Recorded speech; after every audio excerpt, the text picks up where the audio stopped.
She just picked up an apple. That's all she did. Picked up an apple that rolled to her feet on the subway at midnight and let it rest in her palm without saying a word.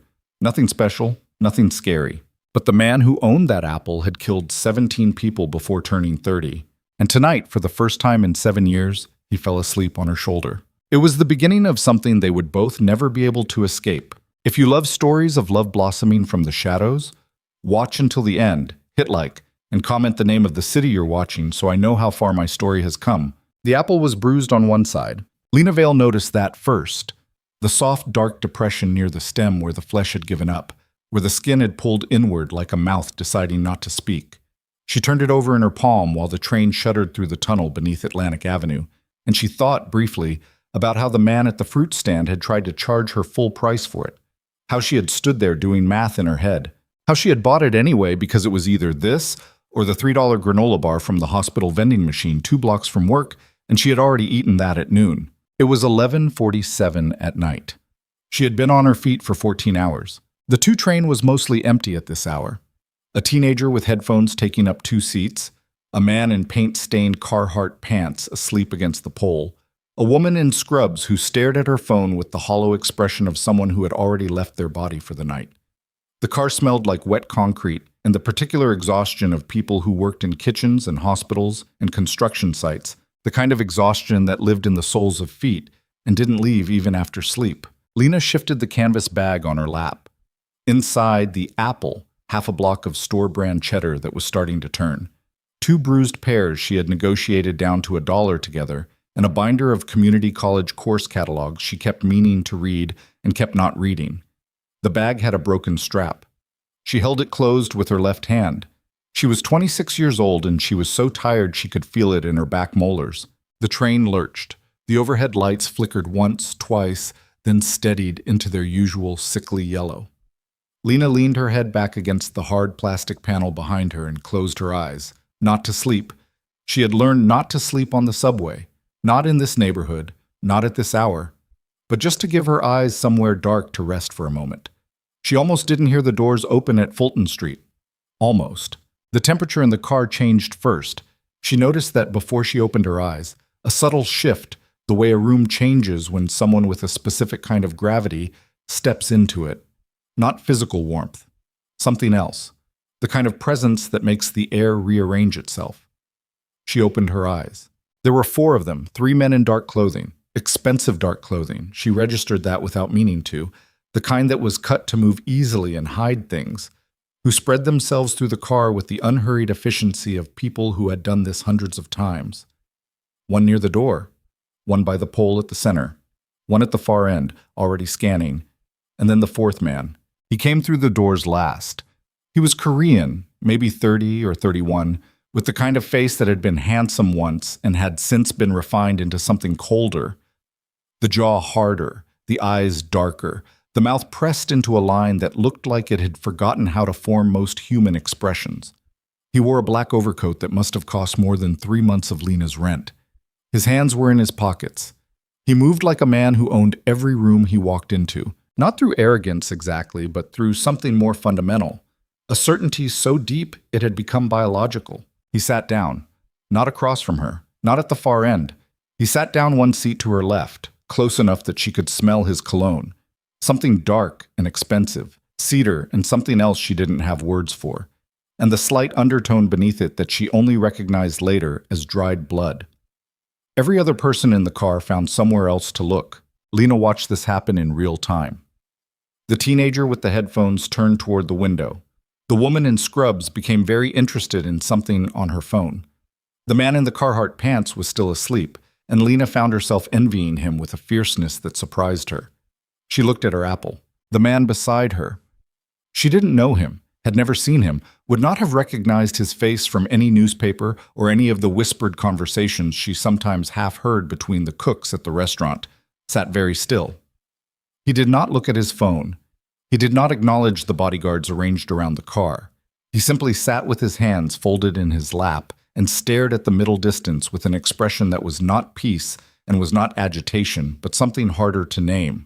Like a machine that had been running without pause for so long it no longer remembered what off felt like. The train moved. Lena ate her apple. She ate it slowly, methodically, working around the bruised part, not because she was trying to be quiet, but because she had learned a long time ago not to waste food. And the bruised part still had some good flesh if you worked carefully around the edges. The sound seemed very loud in the empty car. She thought about apologizing and then decided that was absurd and kept eating.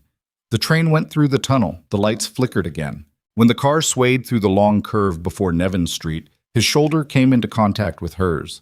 She registered it. The solidity of him. Surprising. The kind of density that came from a body that had been disciplined hard over many years, and shifted slightly to give him space. He didn't move. She assumed he was being rude in the particular way that powerful men could be rude, the kind of rudeness that wasn't aggressive exactly, but simply didn't account for the existence of people beneath a certain threshold. Then she felt it. His breathing changed. It happened gradually, the way sleep actually happens rather than the way it happens in movies. Not sudden, not a collapse, but a slow detensioning, like a fist releasing itself finger by finger. The rigid line of his shoulders dropped by some small fraction.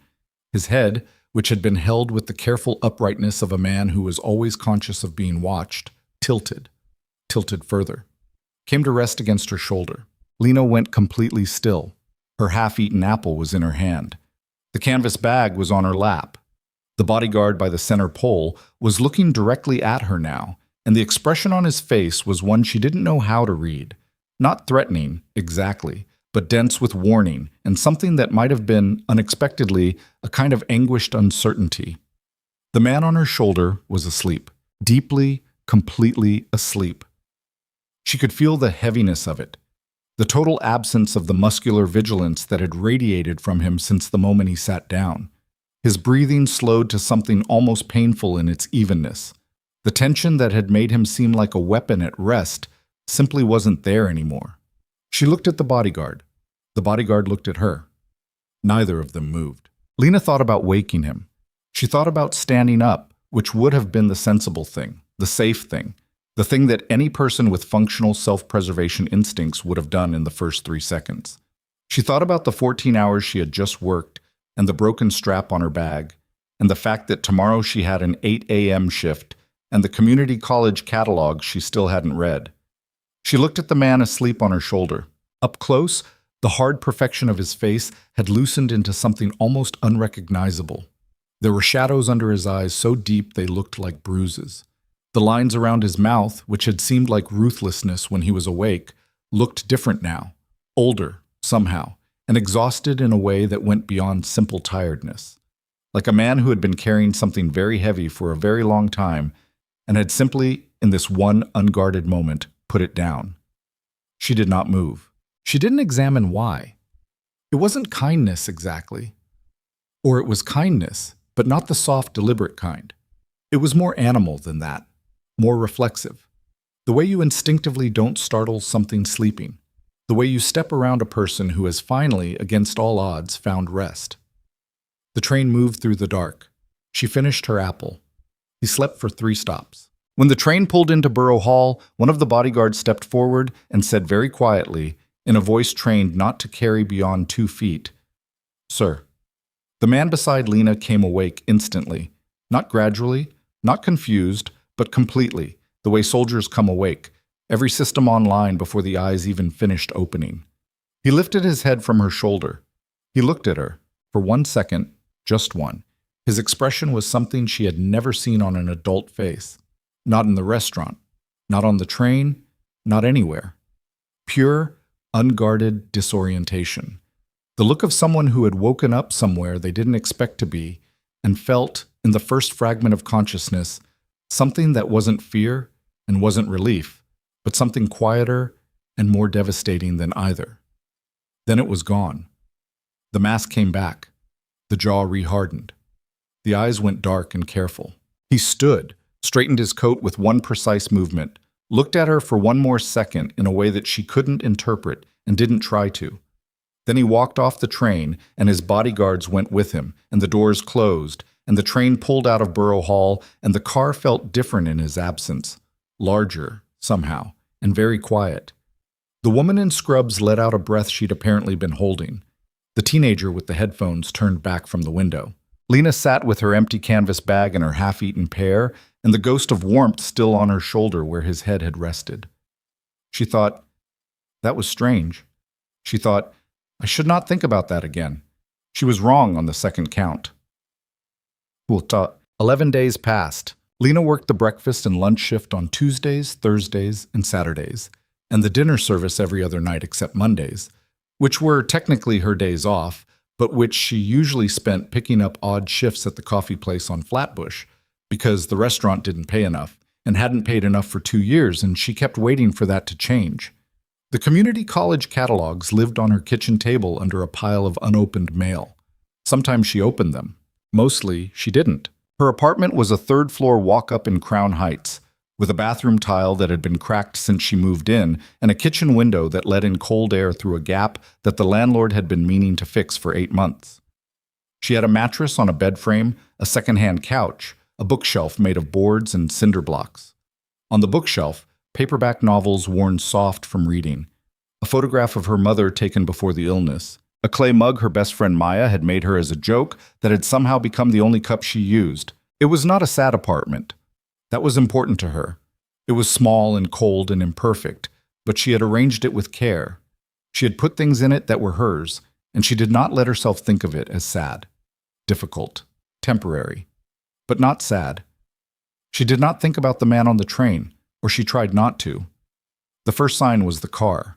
She noticed it on a Wednesday morning, a black Escalade parked across the street from her building when she left for work at 6:15. This was not in itself remarkable. Black cars existed in Crown Heights. People had money, people had drivers. But it was there again on Thursday. And on Friday it was gone. And she told herself she had been imagining things. And on Saturday morning it was back, parked in exactly the same spot, engine running, tinted windows reflecting the gray October sky. She stood on her stoop and looked at it for a long moment. It did not move. She went to work. The second sign was the orchids. She came home on Tuesday to find them outside her door. Not inside, not with any evidence of breaking and entering, just placed on the hallway floor with the care of something that was meant to be found and not missed. White orchids in a plain ceramic pot. No note, no card, no explanation. She stood in the hallway for a long time looking at them. Then she picked them up, went inside, put them on her kitchen table, and spent the next hour on the internet looking up what it meant when someone left orchids without a card. The internet was not helpful. Maya called while she was doing this, and Lena did not tell her about the orchids.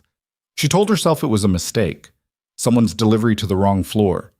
She told herself this for approximately 18 hours before she acknowledged that it wasn't. The third sign came in the restaurant. Wednesday dinner service was brutal. 2 servers called out, the kitchen running 40 minutes behind, the kind of night that stripped away every pretense of professional composure and left you just trying not to drown. Lena was running 3 sections. Her feet had stopped communicating pain and had moved into a kind of numb autonomy, carrying her between tables out of muscle memory while her brain performed the calculations of service. This table needs refills. That table's food is wrong. The couple in the corner is about to leave without paying. She almost missed him. He was at a table near the back, in the dimly lit section that the staff called the cave, where the lighting was low enough that the restaurant had stopped trying to use it for regular covers and reserved it for private parties and occasional guests who asked for it specifically. He was alone. No bodyguards, or none she could see, though she now understood this didn't mean they weren't there. He had the menu open in front of him, but he wasn't reading it. He was watching her work. Lena's instinct was to turn around and let someone else take the table. She recognized this instinct as sensible and correct. She walked to the table anyway because she was covering 3 sections, and the hostess had already seated him in hers, and because some part of her, the part that had not moved his head from her shoulder on the train, had made a decision without consulting the rest of her. "Can I help you?" she said. It came out flatter than she intended because she was tired and because she was more nervous than she wanted to be and because the way he was looking at her, direct, completely still, like a man who had not expected to find her and was deciding what to do about it, made her feel like something was happening that she didn't have the vocabulary for. "You work too many hours," he said. She looked at him. "Excuse me? You've been here since 11 this morning." He said it the way someone might state a weather condition. Factual, no apology. "How do you know that?" He didn't answer. Lena put her hand on the back of the chair across from him, not sitting, just grounding herself. She was aware that her uniform had a grease stain near the hem. She was aware that her hair was escaping its bun in ways she hadn't had time to fix since 2 p.m. She was aware that she was standing in the back section of a restaurant in Brooklyn talking to a man who had been having her followed, and she was very aware that the appropriate response was not the one she was giving. "You left orchids at my apartment," she said. A pause. Then, "Yes." "Why?" "You let me sleep." She stared at him. "That's—" She stopped. Started again. "That's a strange reason to leave someone orchids." "I sleep badly," he said. Simply.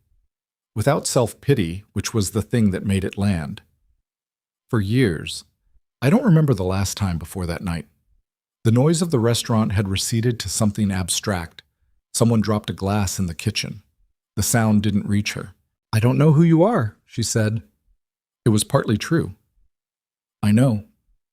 He looked at the menu for the first time, genuinely this time. "What's good here?" "You're not going to tell me your name." "Kael," he said, still looking at the menu. Kael Min. She had heard that name. She could not have said immediately where. It lived in the peripheral zone of things you absorbed in New York without meaning to, overheard in conversations, glimpsed in the way certain people's eyes went careful when certain subjects came up. She couldn't attach specific facts to it. But the name had weight. She felt the weight of it sitting across from her. "Lena Vale," she said, though he clearly already knew this. He looked up from the menu. "I know," he said. "The pasta. Is it any good?" She told him the pasta was fine. She took his order. She brought his food. She did not ask him why he was here or what he wanted or what exactly it meant that his car had been parked outside her building for the past week and a half. She served 4 other tables. She ran to the kitchen twice for forgotten sides. She refilled waters and cleared plates and did the 1,000 small physical tasks of keeping service moving. When she came back to clear his table, he was gone. There was cash under the salt shaker, enough to cover the bill 3 times over, and beside it, on a cocktail napkin, a phone number written in handwriting that was precise and surprisingly small. She took the cash. She left the napkin. She got home at midnight.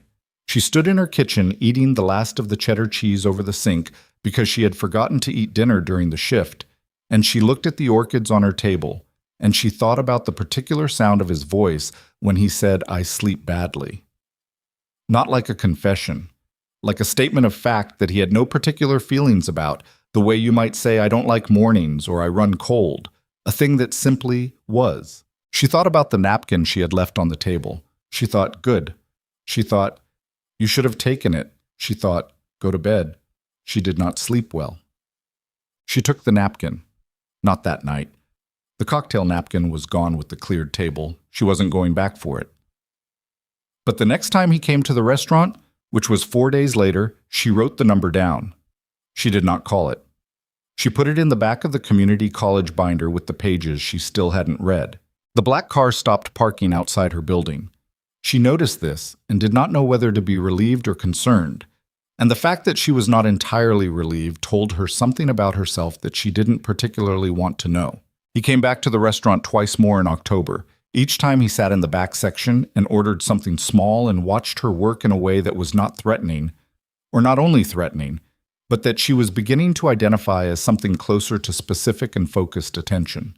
The kind of person paid when something was genuinely interesting to them.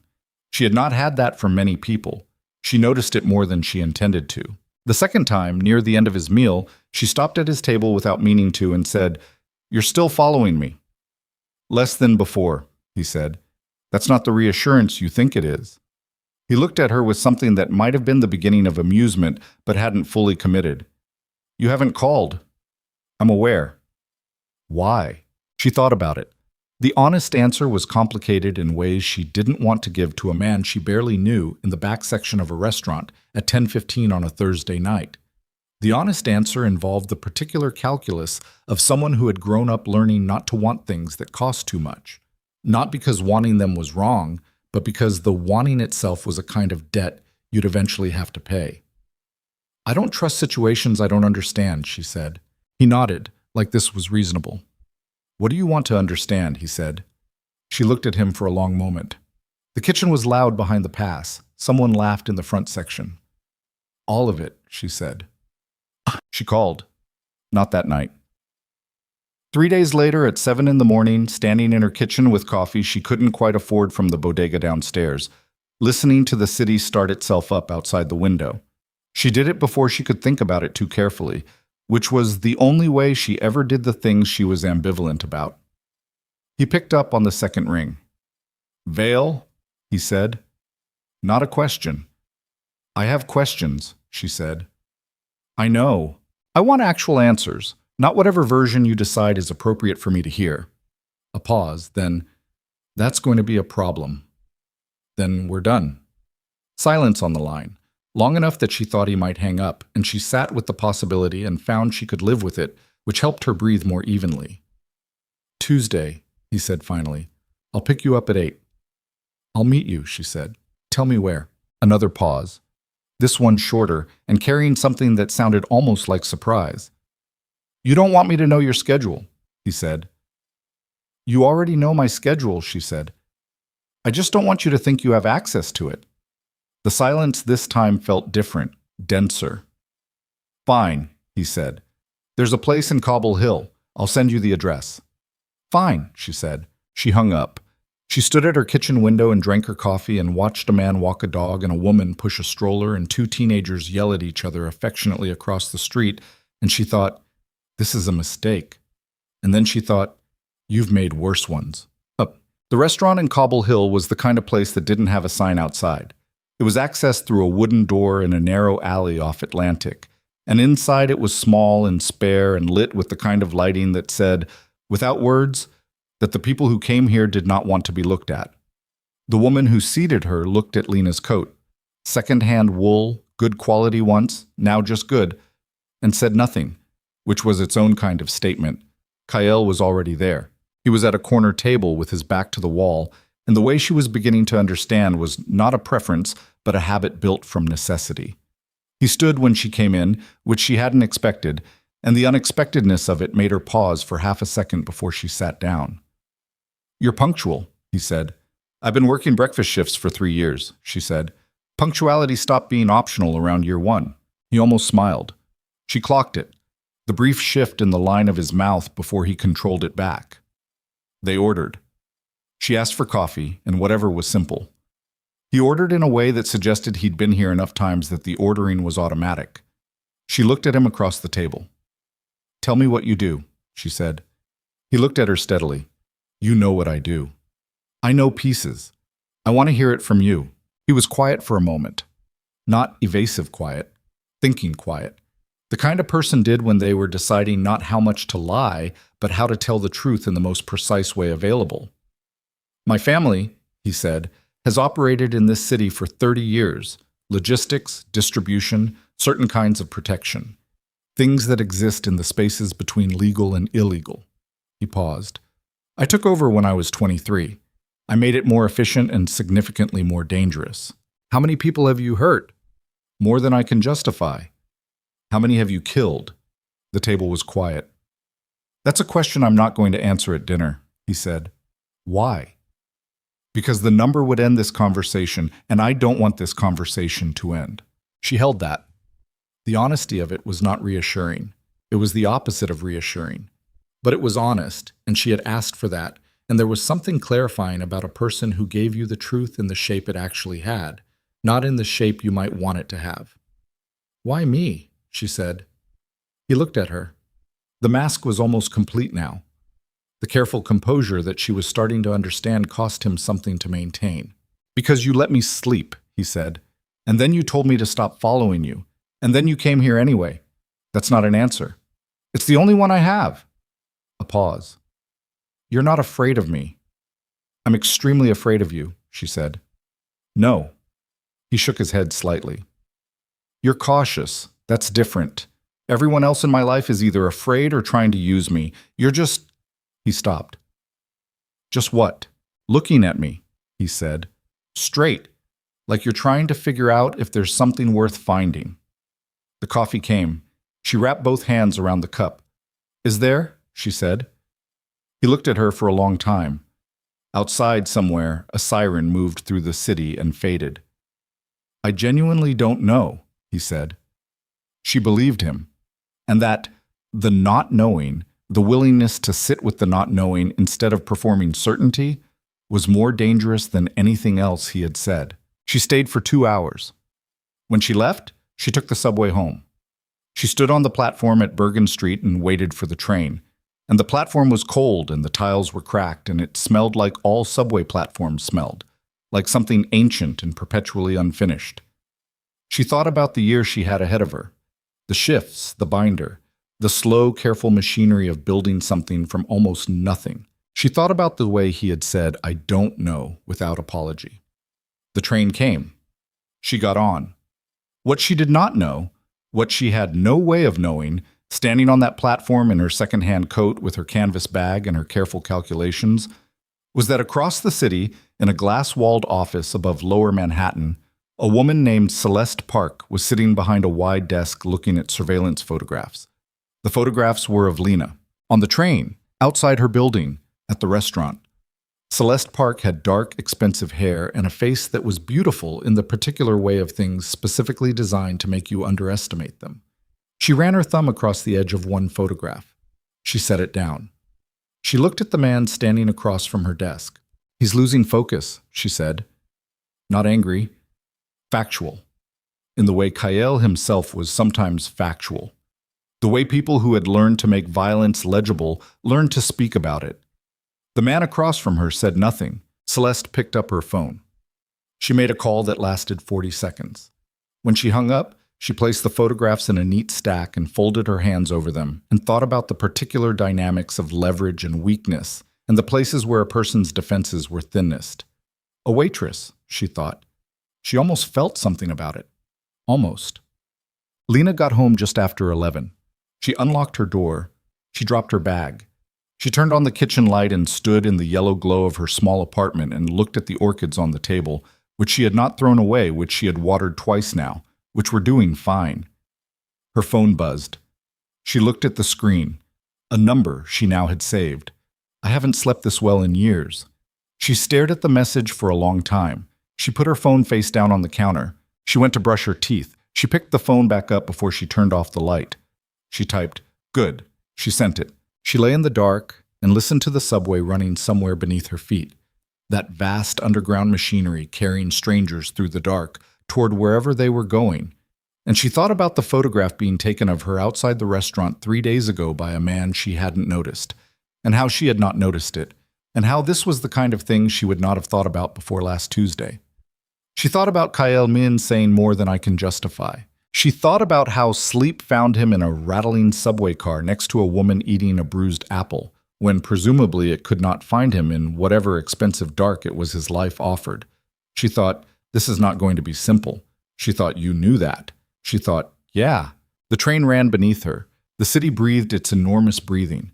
Somewhere north of where she lay, in a building she had never seen, a man she barely knew was sleeping, really sleeping, for the first time in longer than either of them fully understood. And across the city, Celeste Park was making another call. Lena didn't know about the second call yet. She would. The text sat on her screen for 3 days before anything changed. Not the text itself.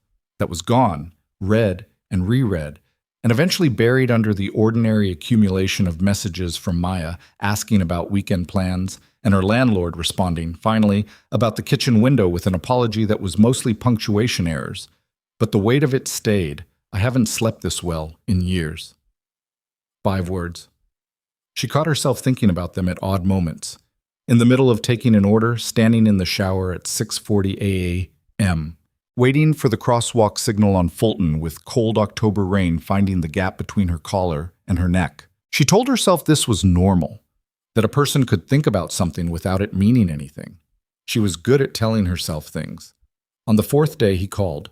Not a text, a call, which felt different in ways she couldn't immediately articulate. More direct, more presumptuous. She was between tables when her phone buzzed in her apron pocket, and she looked at the screen and then put it face down on the service station counter and finished running food to a foretop before she called back. She stood in the narrow hallway outside the kitchen, back against the wall. The sound of the dinner service, a wall of noise behind the door. He picked up immediately. "I want to show you something," he said. No greeting. "Hello to you too." "Saturday. I'll send a car." "You'll send an address," she said. "I'll get there myself." A pause. Shorter than the ones before. He was learning her, she realized, which was its own kind of information. "Fine. What are you showing me?" "Something that might explain—" He stopped, started again. "Something I don't usually show people." She leaned her head back against the wall. The kitchen noise was percussive through the door. Her feet hurt. "Kael." "What?" "Are you actually going to tell me who you are?" she said. "Or are we doing this in increments forever?" The silence was longer this time. "Saturday," he said. 11 a.m. He hung up. She stood in the hallway for another few seconds, then she went back to her tables. The address he sent was in Red Hook, a warehouse district near the water where the buildings were industrial and the streets were mostly empty on weekends, where the wind came off the harbor with the kind of cold that didn't negotiate. She got there by bus and on foot, arriving 7 minutes early, and spent those 7 minutes standing outside a corrugated metal door that showed no indication of what was inside it. He was already there when the door opened. Not him. The man who opened the door was a large Korean man in his 40s, who looked at her without particular expression and stepped aside. She walked into a space that her brain refused at first to categorize correctly. It was enormous. The industrial shell of the building was still intact. Exposed beams, concrete floors, the ghost of whatever it had once manufactured visible in the infrastructure of pipes and electrical conduits running up the walls. But inside that shell, someone had built something else entirely. One end of the space had been converted into what she could only call a legitimate enterprise. Rows of servers, monitoring equipment, a logistics operation running off multiple screens. The other end was different. A room within a room. Glass walls, clean lines, the kind of deliberate austerity that meant someone had thought very carefully about what to include and had chosen almost nothing. Kael was standing at the glass partition. He was wearing a dark sweater and no coat, which seemed like a choice made by someone who had stopped feeling most forms of ordinary cold a long time ago. He turned when he heard her footsteps. "You came," he said. "I said I would." She looked around. "What is this?" "Part of what I do." He said it evenly. Legitimate side. Import coordination mostly. Some logistics management for companies that prefer not to use standard channels. "Why are you showing me this?" He looked at her for a moment. "Because you asked who I was." "This is the good version," she said. "The one you show people." Something shifted in his expression. Fractional tightening, quickly controlled. "Yes." "Show me the other one." He was quiet. "Kael. That's not something I—" "Then what are we doing?" she said. "I'm here on a Saturday morning. I took a bus. I don't—" She stopped, reorganized.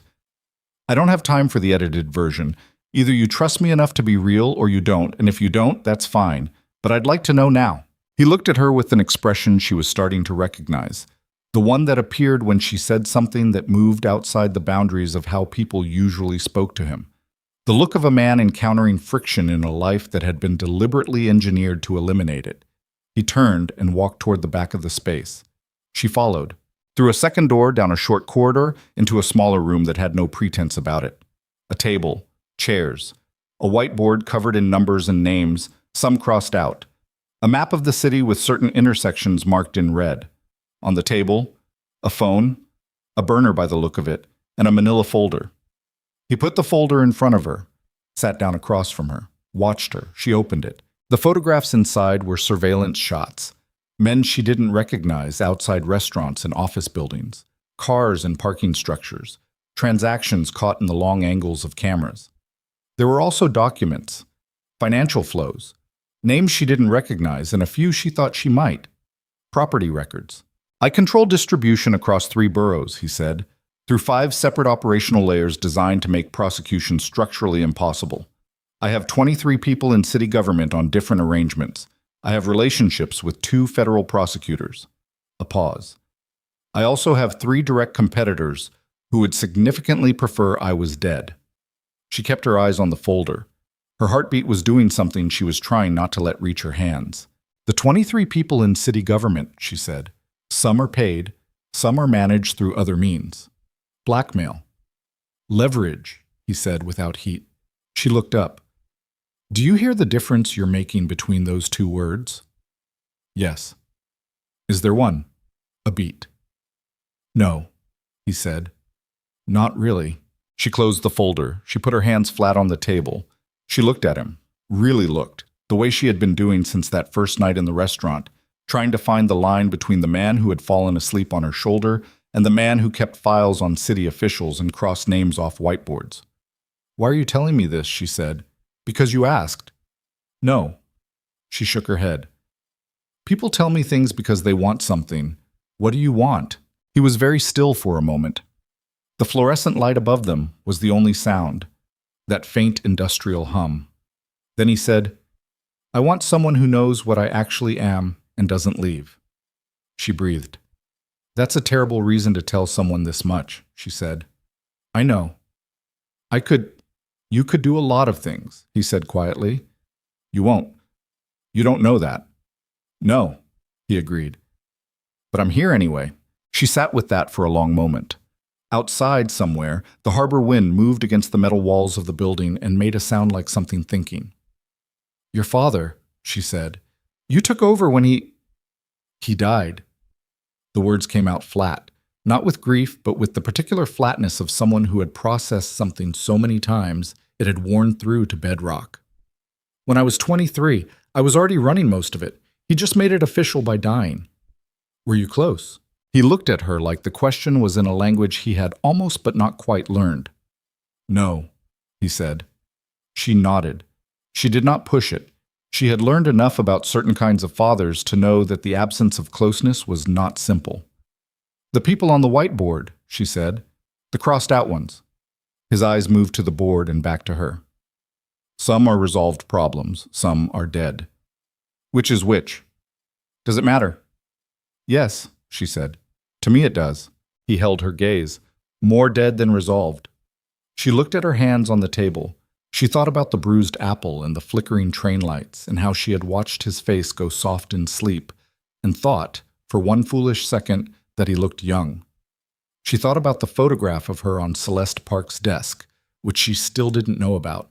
She thought about 14-hour shifts and the binder still sitting under unopened mail. I'm not going to pretend this is normal, she said. I'm not asking you to. And I'm not going to. I'm not going to become something that fits into your world. I don't want protection. I don't want a car. I don't want orchids. You kept the orchids. That's not the point. She looked up. The point is I have a life. It's not much, but it's mine, and I built it. And I need you to understand that whatever this is, it doesn't get to consume that. He was watching her with that focused, specific attention again. The kind that felt disconcertingly like being the most important thing in a room. Okay, he said. Just okay. Just okay, he said. For now. She recognized the qualifier. She let it go. November arrived with genuine cold. They built something in the weeks that followed that had no good category. Not a relationship exactly, or not only that, but not simply information exchange either. He came to the restaurant twice more. She went to Red Hook once again, and to a coffee place in Dumbo that he clearly used as a neutral location, where nobody looked at him and he could order an espresso and seam for brief windows, like a person living an ordinary life. She learned things. He had learned 3 languages functionally: Korean at home, English on the street, and Mandarin through his father's business partnerships, none of them with anything like warmth in the learning. He read, which surprised her. Not business materials, but actual novels, worn paperbacks he carried in his coat pocket with the same utilitarian approach she had to her own books. He could not cook anything except rice, which he ate plain. He had not taken a vacation in 4 years. He slept now, in stretches longer than 3 hours, which was apparently unprecedented in recent memory. He told her this without emotion, the way he told her most things about himself, as data points rather than confessions. She told him things too, not everything, but more than she told most people. About her mother's illness and what the years of that had cost, and how she had rebuilt herself from a very small remainder, about wanting to write and not knowing how to want things out loud, about the binder. He listened with an attention that was sometimes uncomfortable in its completeness. He did not offer solutions. He did not reframe or advise or try to fix. He just listened and sometimes nodded, and occasionally said something that was unexpectedly precise. Once, late on a Tuesday in the coffee place in Dumbo, she said something about being afraid of turning 30 with nothing built, and he said, "You've been building. You just don't count it because it's not the thing you want most." She had looked at him. "That's—" She stopped. Where did that come from? He shrugged, which was a gesture she hadn't seen from him before. It looked new on him. "You told me about the binder, the courses. You talk about it like it's a failure, but you've been keeping it for 3 years. She didn't know what to do with that.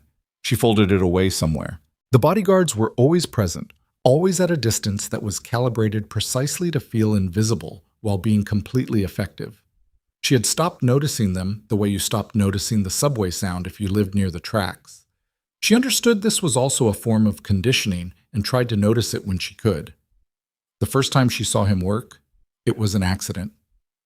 She had gone to a diner near the Red Hook warehouse to meet him after a shift, arriving 15 minutes early because the bus had been fast for once. She could see through the window before she went in, a corner booth, Kael already there, and across from him a man in his 50s with a heavy build and the kind of face that stored tension in the jaw. She didn't recognize him. She almost went in anyway. The man put something on the table, a phone showing something, a photograph or a video. She couldn't see. Kael looked at it. He didn't change expression. He picked up his coffee cup and drank from it and set it down and said something short that she couldn't hear through the glass. The man across from him went pale, not metaphorically. She watched the actual blood leave his face, the color dropping from his cheeks with the speed of something urgent and biological. He started to say something. Kael said one more thing. The man stood up so quickly his hip caught the table edge, rattling the cups. He walked out of the diner without looking back, moving like someone whose legs had made a decision that outpaced his brain. Kael sat alone. He picked up his coffee cup again. He looked out the window and saw her. He did not look away. She went inside. She sat down across from him. The booth was warm and smelled like coffee and eggs, and something that had been on the grill a long time. "Who was that?" she said. "A problem I was solving." He looked terrified. "He is." She looked at the table. There was nothing on it now. Whatever the man had put there was gone. Just 2 coffee cups and a spoon. "Did you threaten him?" "I gave him information about what would happen if he made a particular choice," Kael said. "He's going to make the other choice. And the other choice is better for you." "And for him," Kael said.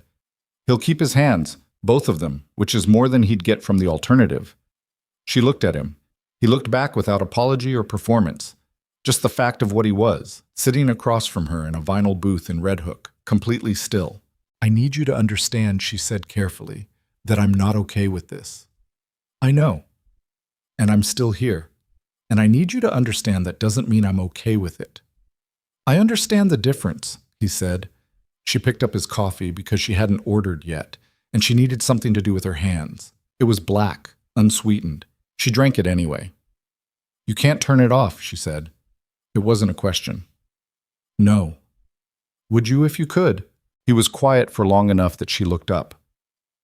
"I don't know how to answer that honestly," he said. "It's the only life I have." "That's not an answer." "No," he agreed. "It's not." Her coffee arrived. She wrapped her hands around it. Outside, the November street was gray, and the few people moving on it were moving fast against the wind. "Your father made you this way," she said. "My father gave me a structure," he said. "I made choices inside it." "You were 23. People make choices at 23. Not most people's choices look like," she gestured vaguely, meaning the man with no color in his face, meaning the whiteboard with the crossed-out names, meaning all of it. "No," he said simply, "not most people." She drank her coffee. He drank his. The diner made its diner sounds around them. "Tell me something you regret," she said. He looked at her steadily. "That list is long."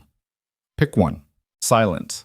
Then, there was a man, 4 years ago. He worked for me, distribution, logistics. He had a daughter, 8, 9 years old. He stopped, started again. He made a mistake that cost me significantly. I made an example of him. She waited. He's alive, Kael said. I want to be clear about that. But his daughter, she was there when it happened. She saw. A pause. I have not been able to stop thinking about that girl's face. She said nothing. That's one, he said. There are others. She nodded. She didn't push it. She filed it. The specific texture of it. The fact that he hadn't softened it or reframed it or tried to explain it into something lesser than what it was. It was Maya who saw it first. Maya, who had been Lena's closest friend since a shared housing application 6 years ago, had accidentally given them the same apartment, and they had worked it out over bad wine rather than a housing tribunal. Maya, who worked in graphic design and had a dog named Strudel and the most precise social radar of anyone Lena had ever known. They were at Maya's apartment on a Sunday in late November, Strudel asleep across Lena's feet, the television on low. Maya was looking at something on her laptop. She looked up. You're different, she said. I'm tired, Lena said. No, tired is your default. You're different. Maya closed the laptop. What's happening? Nothing. Lena. The word landed with the specific weight that a person's name has when the right person uses it. Lena looked at the ceiling. She thought about how to explain the last 6 weeks in a way that was honest but not terrifying. She found no such way. I've been seeing someone, she said. Maya waited. It's complicated. Complicated how? Complicated in ways that would make you concerned. Lena. More weight. She told her, not everything, not the whiteboard, not the folder, not the man with no color in his face, but enough. The subway, the orchids, the restaurant in Cobble Hill, the coffee place in Dumbo. Who he was, or who she understood him to be, which she acknowledged out loud, was not the same thing. Maya was quiet for a long moment when she finished. You know his name, she said finally. Yes. Kael Min. She said it carefully. Lena, I've heard that name. I know. From people who said it the way people say names they're scared of. I know, Lena said again. And you're... Maya stopped, started again. You're having coffee with him in Dumbo. Yes. Maya looked at her with an expression that was not judgment, but was something close to a specific, helpless fear. What are you doing? I don't know, Lena said, and it was the most honest answer she had. Maya reached over and took her hand. She held it without saying anything. Strudel shifted against Lena's feet. Be careful, Maya said finally. I'm trying. No, Maya said. I mean actually careful, not emotionally careful, physically. Lena, these people, I know. Do you? She looked at her friend. She thought about the man with no color in his face. She thought about the crossed-out names. Yeah, she said quietly. I do, Sham. The call from Kael came at 11:15 on a Tuesday. Not the usual text, a call. And when she answered, his voice had a quality she hadn't heard before, stripped of its usual careful flatness. Not panicked. He didn't do panic, she was coming to understand. It simply wasn't in the register, but taut in a way that made her sit up straight in bed.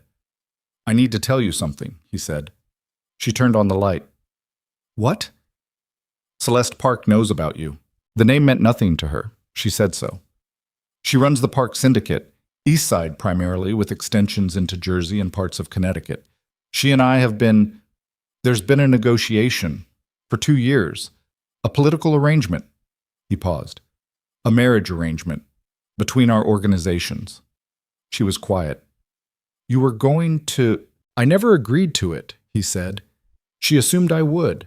It was understood in a way I didn't formally correct. He paused again. I should have corrected it earlier. Because of me. Because it was never something I wanted, he said. You changed the timing, not the answer. She processed this. She sat in her dark apartment with the light on and processed the information that she had been a variable in the negotiation between 2 criminal organizations without knowing it. What does it mean that she knows about me, she said. It means she's aware that you exist and that I've been spending time with you. What does that mean for me?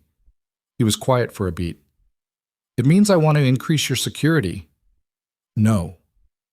Lena, I said no. She kept her voice level. You don't get to make my life a security operation. We talked about this. We talked about it when the situation was different, he said, and there was something in his voice now that was as close to urgency as she had heard from him. Celeste isn't... He stopped. She doesn't respond to things the way most people do. She's strategic in ways that aren't always visible until they are. What does that mean? It means she would use you to get to me, not through you, not directly. She's smarter than direct. A pause. But she would use the fact of you. Lena looked at her orchids. They were doing well. She had gotten better at knowing when they needed water. I need to think, she said. I know. Kael, I need you to give me a day to think about this without 3 cars outside my building. A pause. 24 hours, he said. Then we talk. Fine. Lena. What? A long moment, the kind that had texture. I'm sorry, he said, for making your life complicated. She almost laughed, not bitterly, just at the scale of the understatement. Yeah, she said. Okay. She hung up. She turned off the light. She lay in the dark and listened to the trains under her building, that vast underground system, and she thought about what it cost to be visible to certain people, about how she had spent her whole life being invisible, in the restaurant, on the train, in a city of 8 million, and how, in a handful of weeks, she had become something that a dangerous woman was looking at from the other side of the city. She thought, you should end this. She thought, you're not going to. She thought, I know. Sleep was a long time coming. When it did, it was shallow and full of motion, trains and surveillance photographs and a man's face going pale. And she woke at 4 a.m. with her heart running fast and the apartment around her perfectly still. She reached for her phone. She almost called him. She put the phone down. She got up. She went to the kitchen. She stood at the window and drank water and watched the empty street below. The sodium lights making orange puddles on wet asphalt. The city quiet in the way it was only ever quiet between 3 and 5 a.m.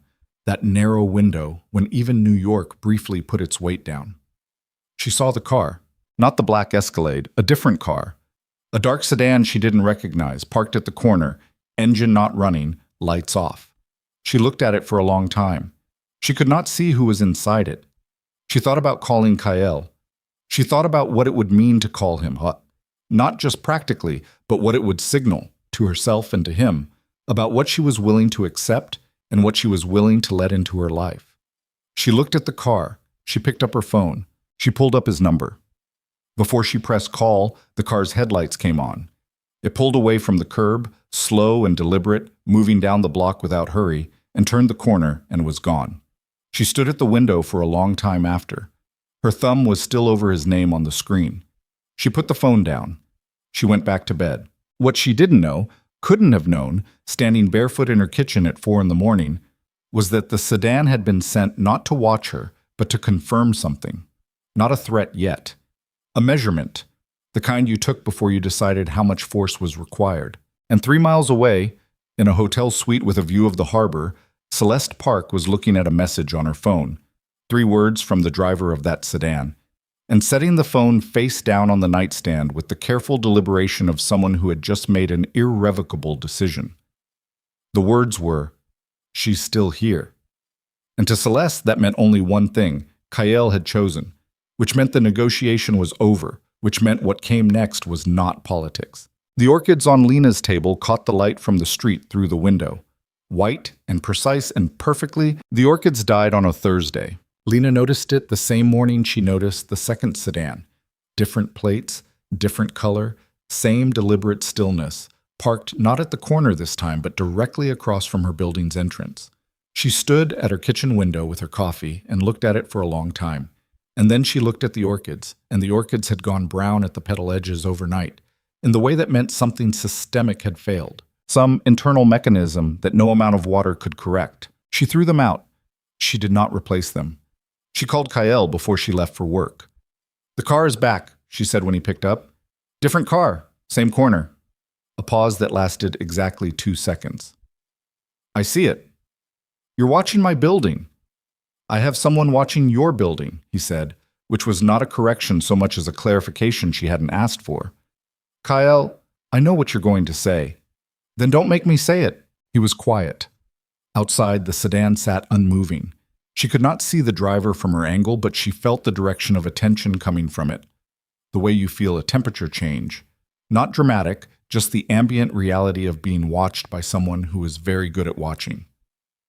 It's been 4 days since I told you about Celeste, he said.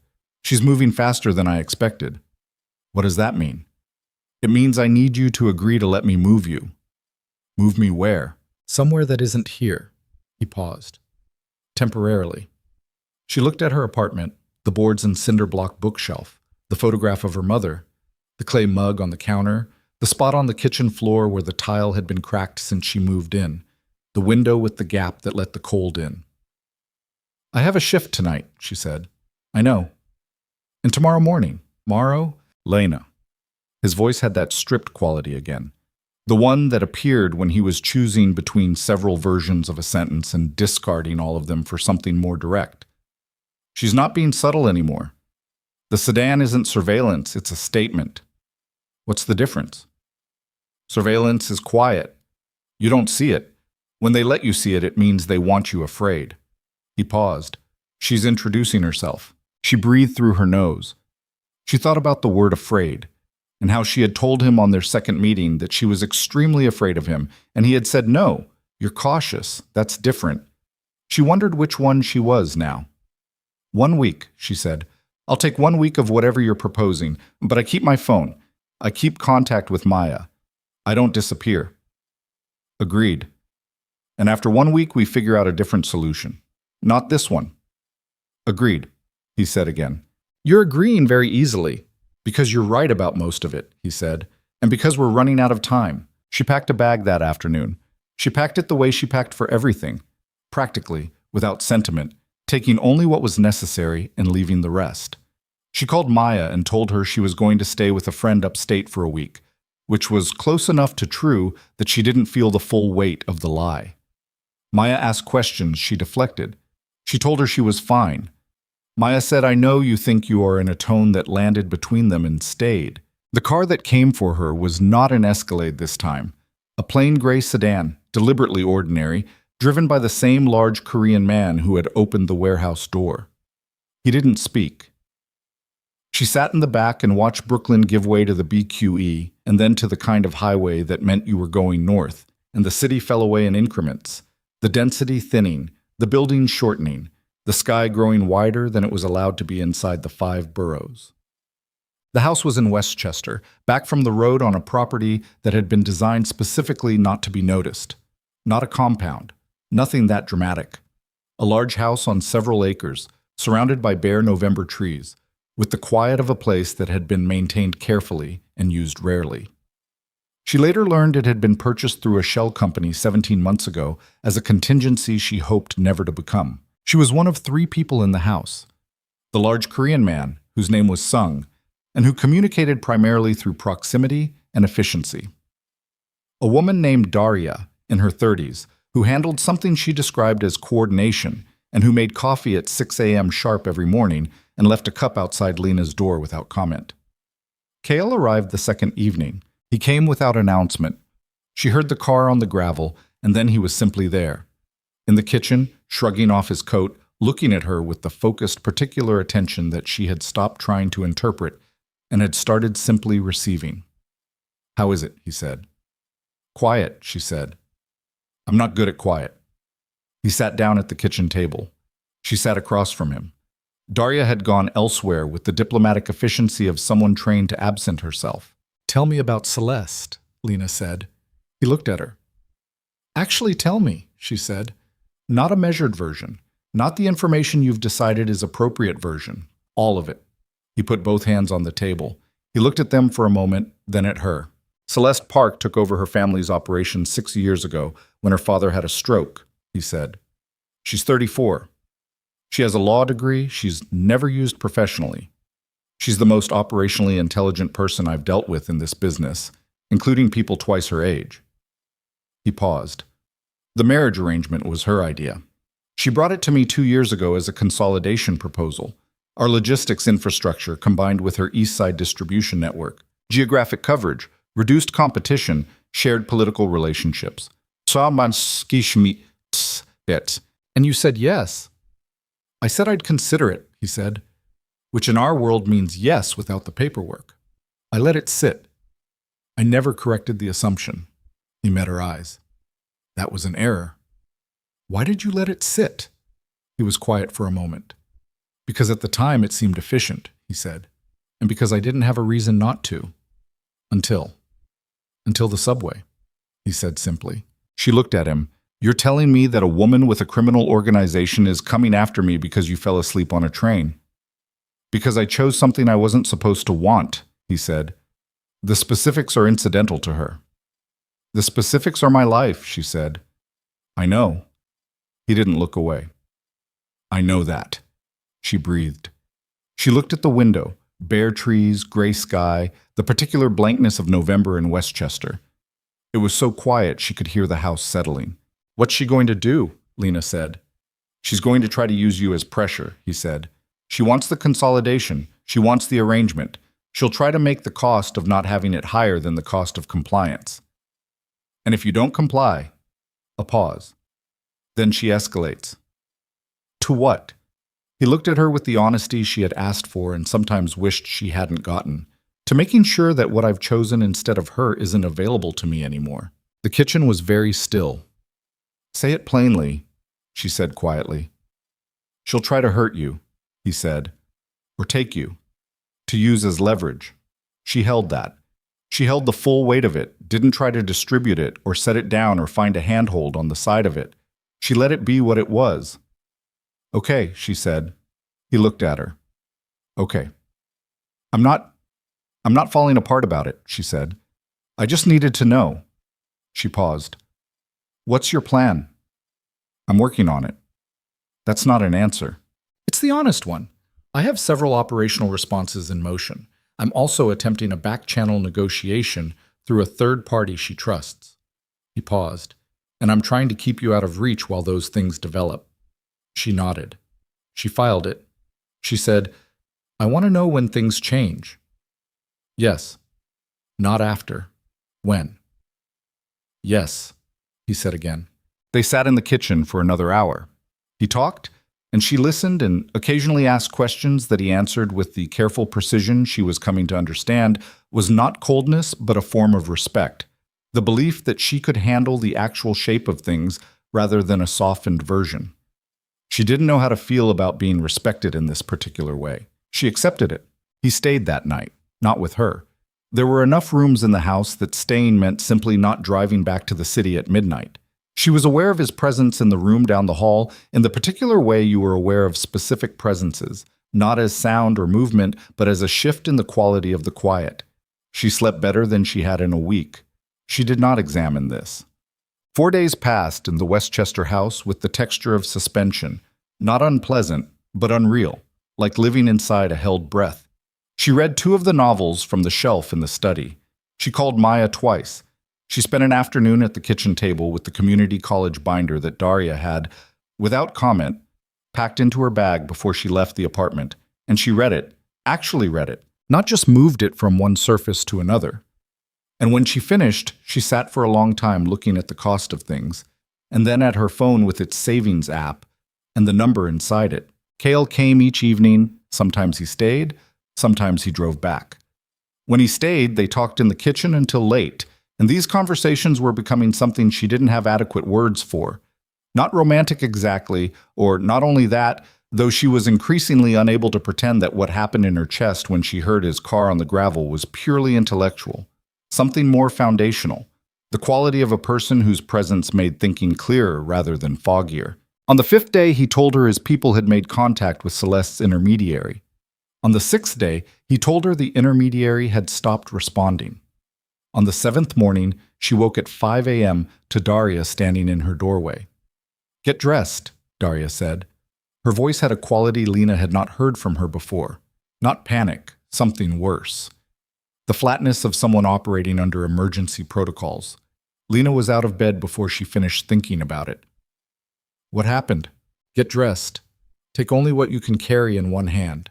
She dressed in 40 seconds.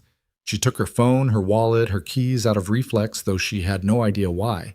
She came into the hallway and Daria was already moving, and Sung was somewhere ahead of them, and the house had a quality she recognized from the sedan outside her building. The quality of a thing that had shifted from statement to action. "Where's Kael?" she said. "He's coming," Daria said. "Move." They went through the kitchen toward the back of the house, through a door she hadn't used, into a corridor that led to a garage with 3 vehicles inside. Daria opened the back of a black SUV, and Lena got in and Sung got in the front, and Daria stood at the garage door with her phone to her ear, talking fast in Korean. "Daria?" Lena's voice came out steadier than she expected. "Tell me what's happening." Daria lowered the phone. Her expression was the expression of someone telling the truth because there was no longer any point in not. "The house has been compromised," she said. "Someone inside our organization gave Celeste the location." The word inside sat in the cold garage air. "A leak," Lena said. "Yes." "How long have you known?" Daria and Sung exchanged a fraction of a look. "Kael has known for approximately 4 hours," Daria said. "He didn't—" She stopped. "He didn't tell me," Lena said. Daria said nothing, which was its own answer. Outside, somewhere distant but not distant enough, she heard a sound that it took her brain 2 full seconds to correctly identify because she had never heard it outside of a screen. Not distant enough, not abstract enough. Gunfire. The drive lasted 40 minutes, she experienced, as a series of disconnected still frames. Sung's hands on the wheel, the dark highway, Daria's phone screen brightness cutting the dark interior, the sound of her own breathing, which was faster than she wanted it to be, but not, she noted with some detached part of herself, out of control. Kael called at the 20-minute mark. Daria answered, spoke briefly in Korean, handed the phone to Lena without comment. "Are you hurt?" he said immediately. "No." She paused. "Are you?" "No." A pause. "I'm sorry. About not telling you about the leak. I needed—" "We're talking about that later," she said. "Tell me where we're going." "There's a building in Midtown. Commercial front, secure floors above. You'll be safe there until I can—" "What happened at the house?" Silence. "Kael." "Celeste sent 4 people," he said. Sung's team at the perimeter stopped them. A pause. "One of my people is in the hospital."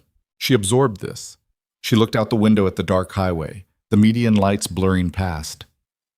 "The leak," she said. "Who?" Another pause. Longer. "I'm handling it," he said.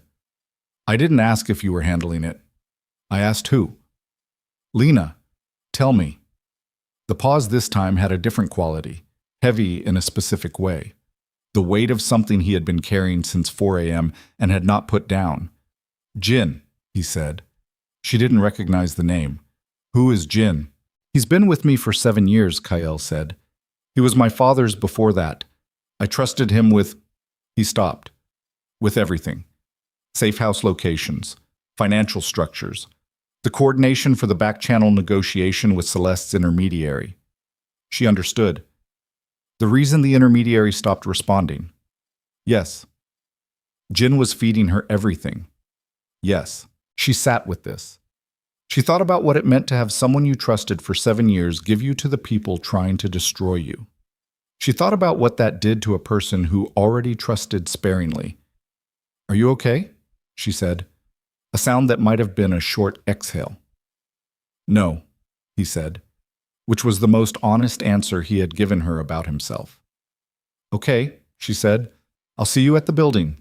She handed the phone back to Daria. She looked out the window for the rest of the drive. The city materialized gradually out of the dark.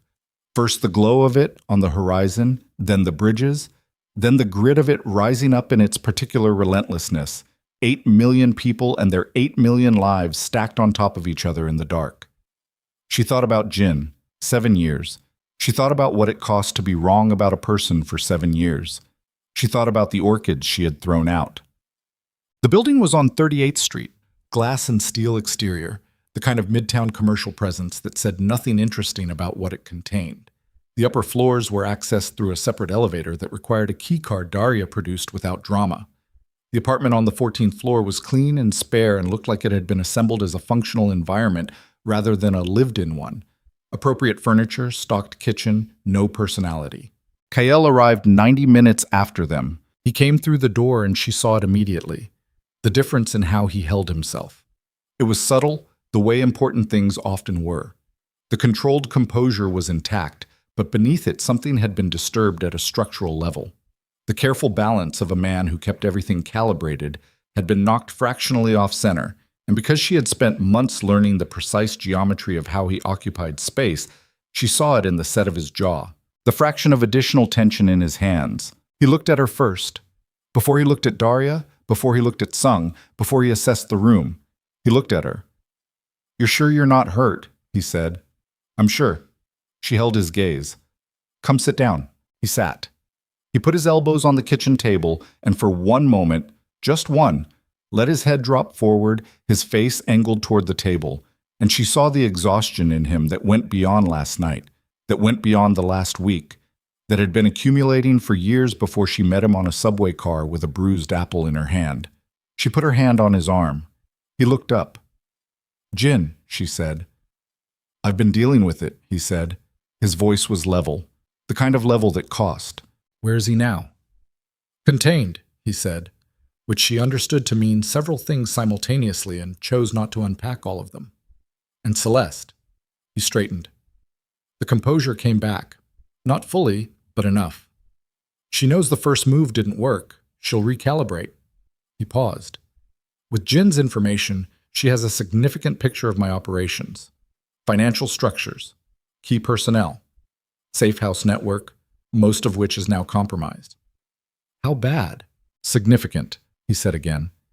"It will require rebuilding from," he stopped, "from a reduced position." She watched him. "What aren't you telling me?" He looked at her. "There's something else," she said. "You've been talking around it since you walked in." He was quiet for a moment. He looked at his hands on the table. "Jin gave her something else," he said, "beyond locations and financials." He paused. "He gave her the names of the 3 federal contacts I have, the prosecutors." She waited, understanding that there was more. "One of them contacted me 2 hours ago," Kael said. "Celeste reached out to him directly. She offered him a better arrangement." He looked at her. "He's cooperating with her. He's also, as of tonight, cooperating with a federal investigation into my organization that has been building for 18 months that I was not aware of, because Jin was managing my relationship with this particular contact." The kitchen was very still. "A federal investigation," she said. "Yes.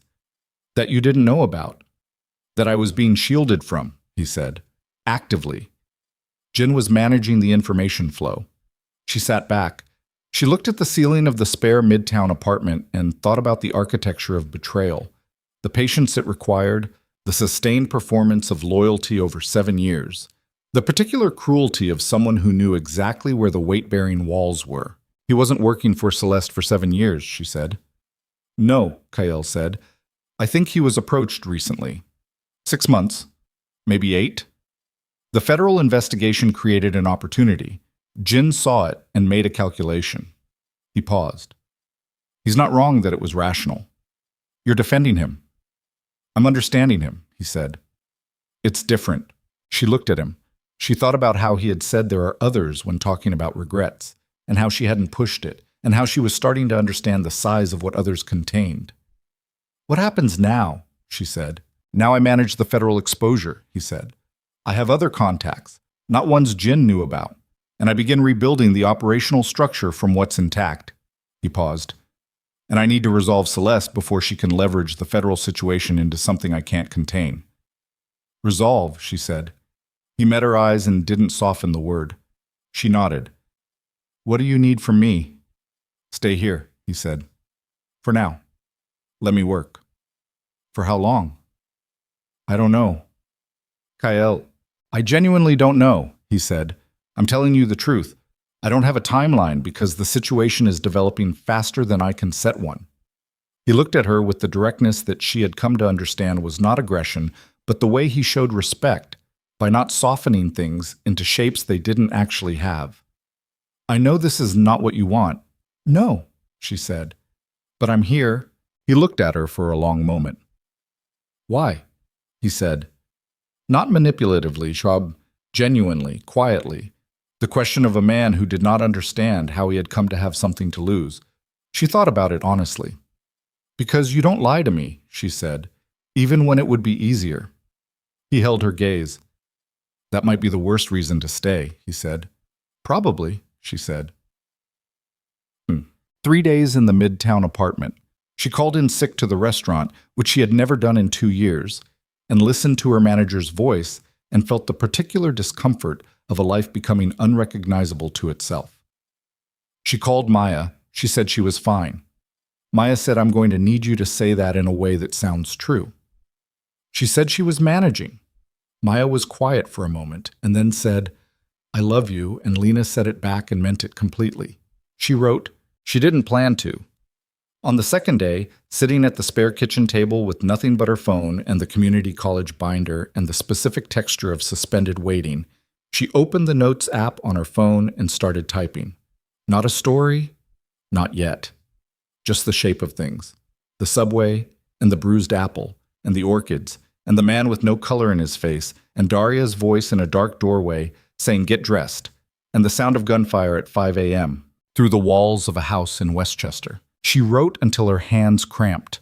She looked at what she'd written and thought, for the first time in a long time, something that felt distantly like recognition. On the third morning, Kael arrived early, before 7, and she could see from the way he moved through the door that something had happened. Not the structural disturbance of the night he'd told her about Jin. Something different, harder. He sat down. He put something on the table between them. A phone. Not his usual phone. A secondary one she hadn't seen before.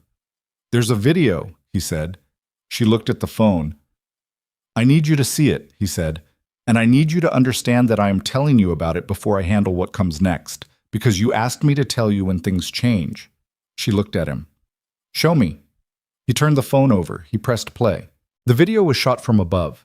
Security camera angle, slightly fish-eyed at the edges. It showed the exterior of the restaurant where she worked. The front door. The street. The time stamp in the corner read 2 days ago, 7:15 p.m., which was the middle of the dinner rush. She watched herself walk out of the restaurant. Then she watched a woman stop her on the sidewalk. The video had no audio, but she remembered this. A woman who had asked her for directions to the F train, and she had pointed down the block, and the woman had thanked her and walked away. An ordinary 30-second interaction she had not thought about since.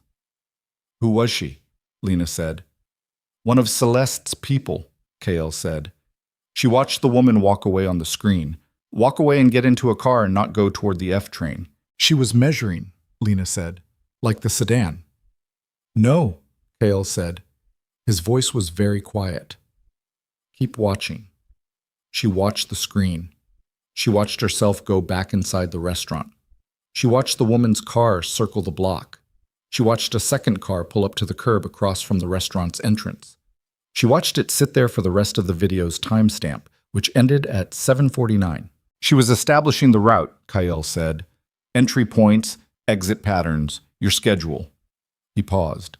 This was 2 days ago. You've had this for 2 days. He held her gaze. I found it this morning, from a contact who monitors Celeste's operational communications. He paused. Jin had suppressed it. She breathed. Even now, she said. Still dealing with Jin.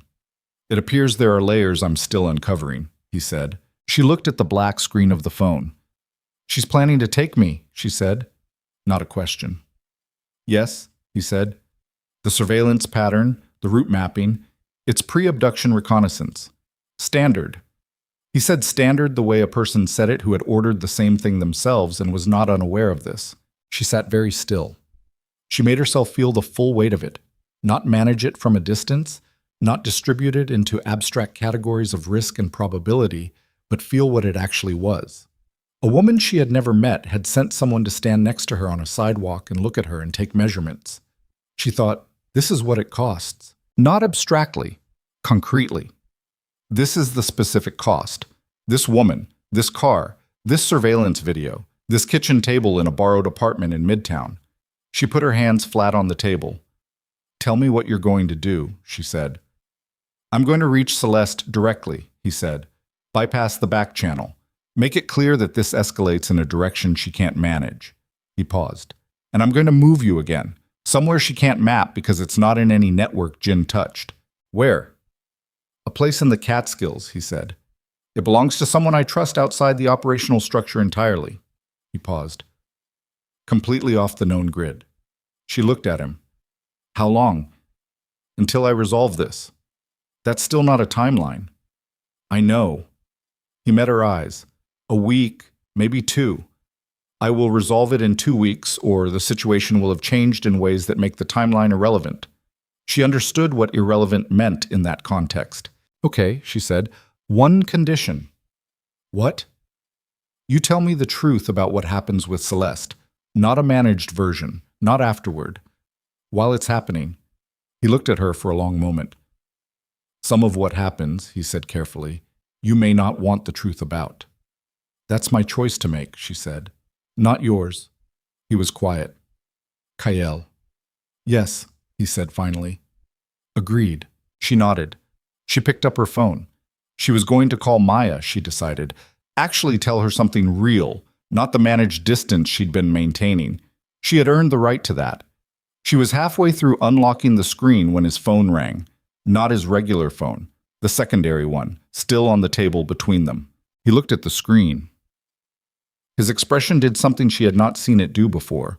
A fractional opening, quickly sealed, the look of a man confronting something he had calculated as possible and hoped would not occur. He picked it up. He answered it. He said nothing. He just listened, and she watched his face and she saw it happen.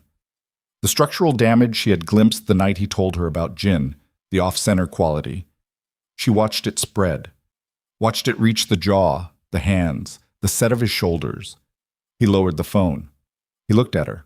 That was my contact monitoring Celeste's communications, he said. His voice was level. The careful, devastating level of someone maintaining control because the alternative was not available. She waited. Federal agents arrested 3 of my senior operations people 20 minutes ago, he said. Simultaneously, at 3 separate locations. He paused. The arrest warrants were issued this morning. They're based on information provided to the federal investigation by... He stopped. She looked at him. By me, he said quietly. Information attributed to me, as a cooperating witness. She heard what he was saying. She turned it over. Someone filed information with the federal investigation under your name, she said, as if you were cooperating. Yes. Celeste. Through the prosecutor she flipped, he said. He stopped. It's precise. It's exactly the kind of move that... He stopped again. That you would have made, she said. He looked at her. Something in his face that was not quite grief but lived in the same neighborhood. Yes, he said. She sat with this. She thought about the whiteboard with the crossed-out names. She thought about 7 years and a man named Jin. She thought about the orchids dying overnight from something systemic. Your people who were arrested, she said, they'll think you gave them up. Yes, he said. And when that spreads through your organization, it will fracture it, he said, from inside. The people who were loyal because of trust will... Yes. He set the phone down. It will fracture it. She looked at him across the table, at the careful, composed face of a man whose world was coming apart along lines that had been drawn by someone who understood exactly where the stress fractures were. Kael, she said. He looked at her. She's not trying to take your empire, she said slowly. She's trying to make you watch it destroy itself. He was very still. And then, Lena continued, because she could see it now, the architecture of it, the patient structural logic. When it's destroyed, when everyone who trusted you has turned, and the federal case is built on your supposed cooperation, and there's nothing left, then she offers the arrangement again, he said, from a position where I have nothing to offer in return, where I need her more than she needs me. He paused. Not a consolidation, an absorption. She wants to own you, Lena said. The kitchen was very still. Then his phone rang again. his regular phone this time. He looked at the screen.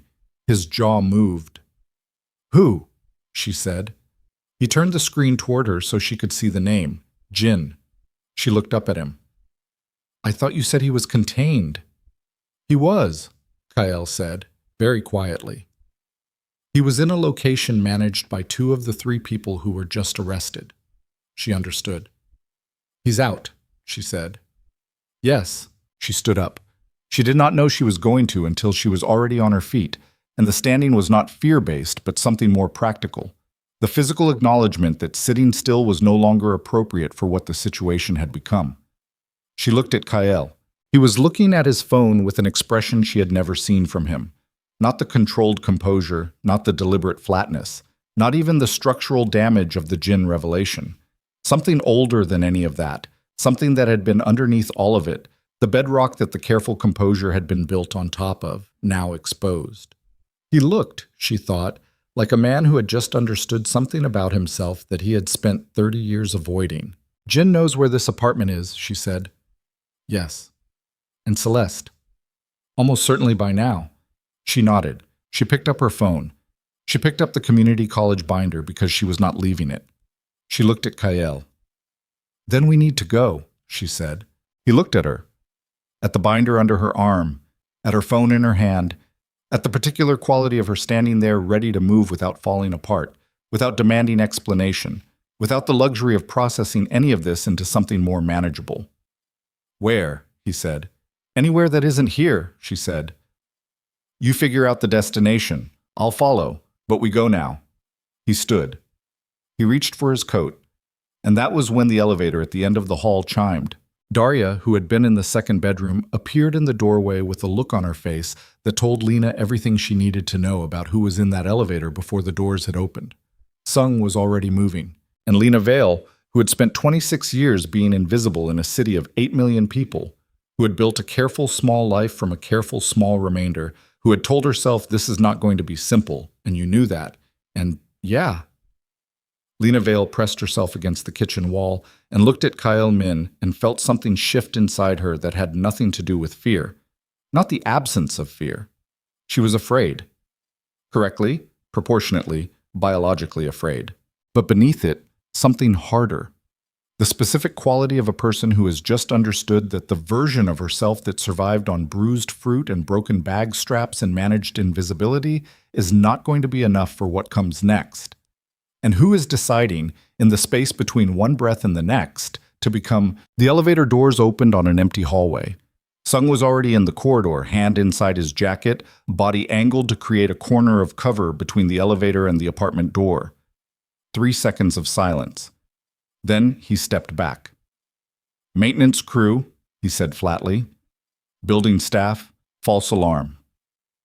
Lena let the breath out of her chest slowly enough that nobody heard it. Kael had not moved from his position near the kitchen doorway. She looked at him and saw that he had not been afraid.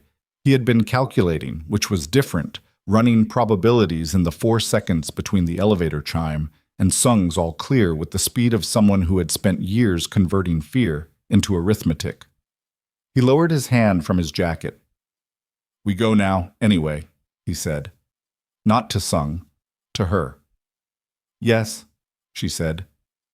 They were in the car 8 minutes later. The Catskills house belonged to a man named Reeves, who Kael described only as someone outside the structure, which she understood to mean someone who existed in a part of his life that predated the empire, before the architecture of criminal loyalty had organized every relationship into categories of use. The house was 3 hours north in the dark, and she slept for part of it, not deeply, not restfully, but the shallow survival sleep of a body that understood it needed to bank whatever it could. She woke when the car slowed onto a gravel road. The house was small, a working property. She could see the shape of it in the headlights, a farmhouse that had been maintained rather than renovated, surrounded by bare trees and the particular silence of the Catskills in November, which was not peaceful so much as absolute. No neighbors visible, no light but theirs. Reeves met them at the door. He was in his 60s, white-haired, with the build of someone who had once been physically formidable and retained the posture of it long after the muscles softened. He looked at Lena without surprise, which meant Kael had called ahead, and shook her hand with a grip that was brief and genuine. "You need the back room," he told Kael. Not a question. "Yes. It's set up." He looked at them both. "I'll be in the barn if you need me." He left. It was that simple. The back room turned out to be a study. Walls of shelved books, a desk, a secure communication setup that looked both outdated and functional, the kind assembled by someone who understood operational security better than aesthetic appeal. Kael sat down at the desk. He picked up a secondary phone from the drawer. He started making calls. Lena sat in the chair against the wall. She read one of Reeves's books, a history of the Korean War that she pulled at random. And she did not read a single word of it, but the act of holding it and turning pages gave her hands something to do while she listened to Kael work. His voice on the phone was different in this mode. Not cold, functional. The way a surgeon's voice was functional during a procedure, stripped of everything that wasn't useful. He spoke in fragments she could only partially follow, names she didn't recognize, location references, numbers that might have been money or addresses or both. He spoke Korean twice. He spoke Mandarin once, briefly, in a tone that suggested the conversation was not going well, and he was ending it before it went worse. Between calls, he was silent. He did not look at her, not dismissively. He simply entered a state of complete internal focus that excluded everything peripheral, and she understood she was peripheral in this mode, which was not a statement about her importance to him, but about the nature of the work. At 2 a.m., he set the phone down. He looked at her. "Talk to me," she said. "The 3 people who were arrested," he said. "I've made contact through a clean channel. They know the cooperation narrative is fabricated. That buys time, but not indefinitely. The federal case has evidence independent of Jin's information, which means even if my people hold, the investigation continues." "How much time?" "Weeks. Maybe less." He paused. "Jin is with Celeste now. He'll give her everything he hasn't already given her." He said it without inflection, which was how she knew it cost something. "And your organization?" "Fracturing," he said. "As expected. Faster than I'd hoped." He looked at his hands. "I have 7 people I'm confident in. Sung, Darya. 4 others. The rest are managing their own interests." 7 people against Celeste's entire operation, she said. "It's not a war of attrition," he said. "It can't be. I can't outlast her numerically." He paused. "There's one move. It requires something I don't have yet." "What?" He looked at her steadily. "Proof of what she did with the federal prosecutor. The fabricated cooperation narrative. If I can get documentation of that transaction, put it in front of the right people, the federal case against me collapses, and she faces charges that her organization can't absorb." "Do you know where the documentation would be? The prosecutor's records? Or Celeste's own communications archive? She documents everything. It's a strength, and in this case, a liability." He paused. "Jin would have copies of the communications he facilitated, which means Celeste's location is wherever Jin is." "And you don't know where that is?" "Not yet." She looked at him. "But you're going to find out." "Yes," he said. She nodded. She put the unread history book on the floor. "Get some sleep," she said. He looked at her like the concept was in a language he'd forgotten. 4 hours, she said. "You can't think at this level on nothing. 4 hours, and then we figure out the next part." "Lena, I'm not asking," she said. He looked at her for a long moment. Then he stood and crossed the room and sat down on the floor beside her chair. Not in the chair, not on the narrow couch against the far wall, but on the floor with his back against the bookshelf, close enough that his shoulder was against her knee. She looked down at him. He was asleep in 6 minutes. She sat above him in the chair and held the Korean War history. She wasn't reading and watched the room and listened to the Catskill silence outside and felt the warmth of him against her knee, and she thought about the version of this story that ended differently. She spent some time with it. Then she put it away. He woke at 6:15 with the same completeness as always, every system present, no transition. He stood. He looked at her. "You didn't sleep," he said. "I slept a little." "Lena, I know." She stood too, joints protesting. "Go wash your face. I'll make coffee if there's coffee." There was coffee. Reeves appeared from somewhere around 7 with eggs and bread and the economy of a man who fed people without making a production of it, and they ate at the farmhouse kitchen table while Kael talked through what he knew, and she asked questions, and Reeves occasionally added something that suggested a depth of knowledge about certain operational realities that she decided not to examine too closely. At 9:15, Kael's phone rang. He answered. He listened. His face did not change. He said, "How long ago?" He listened again. He said, "Understood," and hung up. He looked at her. "Jin surfaced," he said. "One of my contacts spotted him 40 minutes ago, Lower East Side." He paused. "He's not with Celeste's people. He's alone." She looked at him. "Why is he alone?" "I don't know," Kael said, and then, more slowly, "Which concerns me more than if he were with 10 of her people." "It's a signal," Reeves said from the counter. Both of them looked at him. He poured his coffee without looking back. "Man wants to talk. He's making himself findable." Kael was quiet for a moment. "Or it's a setup." "Could be both," Reeves said. It took 4 hours to establish whether the signal was genuine and set terms that gave neither side a structural advantage. Lena was present for all of it. Not because Kael included her deliberately, but because she simply did not leave the room, and after the first hour of her being there, he stopped angling his body as though he might ask her to go. The meeting was set for 6 p.m., a diner in the East Village, public enough to discourage immediate violence. Kael would go with Sung. Daria would hold a perimeter position. The remaining 4 of his 7 reliable people were distributed at intervals Sung mapped on a paper he then folded into his jacket. She asked to come. Kael said no. His voice did not leave room for negotiation. She looked at him for a long moment. She said, "If it goes wrong, it won't." He said, "If it does." "Reeves will get you out," he said. "North.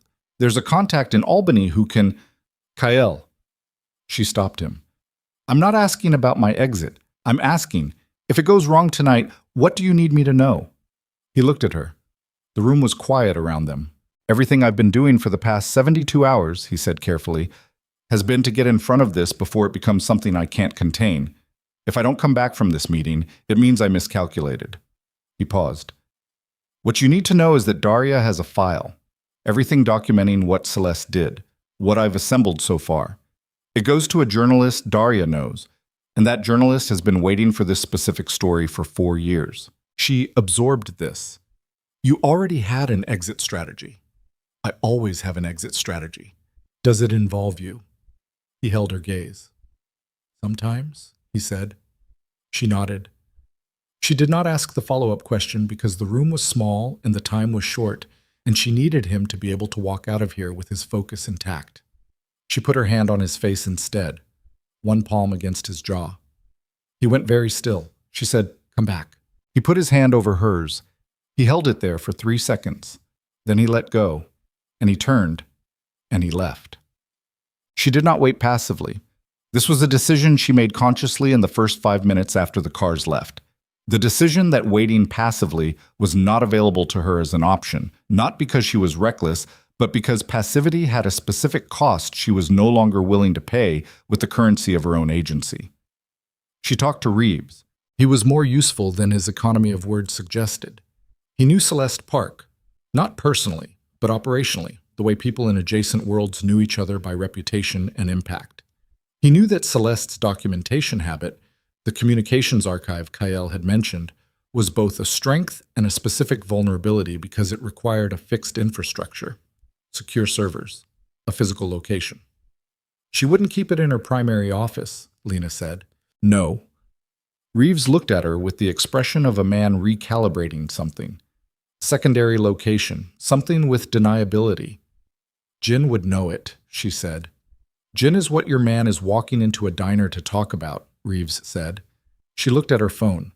She thought about the Notes app and everything she had typed in the Midtown apartment. She thought about the community college binder. She thought about a woman on a sidewalk measuring the distance between Lena Vale and a car. What would Celeste do, she said, if the meeting with Jin works? If Kael gets what he needs? Reeves was quiet for a moment. Woman like that doesn't just absorb a loss, he said. She'd accelerate, hit something before the documentation can be deployed. Hit what? Reeves looked at her. She understood. She picked up her phone. She called Kael. It went to voicemail. He was either in the meeting or in the dead zone between here and the city. She said quickly and clearly, "If Jin gives you the location tonight, move immediately. Don't wait. She'll know the meeting happened and she'll come at something she can still reach." She paused. "Call me when you're out." She hung up. She sat at the farmhouse table and looked at her hands and felt the specific quality of waiting that was not passive. Active waiting, the kind that required its own discipline, its own form of attention. Her phone rang 40 minutes later. Not Kael, Daria. "The meeting happened," Daria said without preamble. She sounded like she was in a car moving fast. "Jin gave us the location. Kael is moving now." A pause. "There's a problem." "What?" "Jin told us something else." Daria's voice was careful in the specific way of someone managing the delivery of difficult information. "Celeste has been building a secondary pressure point for 2 weeks. Something she could deploy if the direct approach to you failed." Lena waited. "Your friend," Daria said. "Maya." The kitchen went cold. "Celeste's people have been watching her," Daria said. "Not to hurt her, to use her.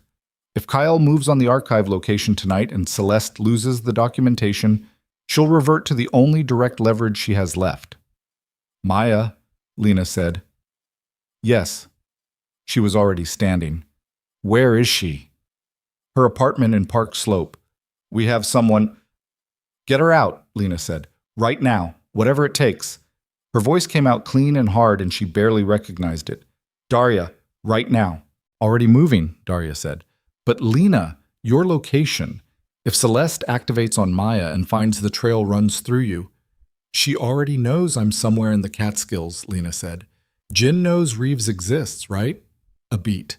"We don't know what Jin—" "He knows," Lena said. 7 years. He knows everything." Silence on the line. "How long do we have?" Lena said. "If Kael hits the archive location in the next 2 hours and the documentation deploys before Celeste can respond." Daria paused. "Maybe, if the timing holds. And if it doesn't." "Then she sends people to the Catskills," Daria said flatly, "with enough to make a statement." Lena looked at Reeves. He had been listening, not pretending not to. He met her eyes. "How many exits does this property have?" she said to him.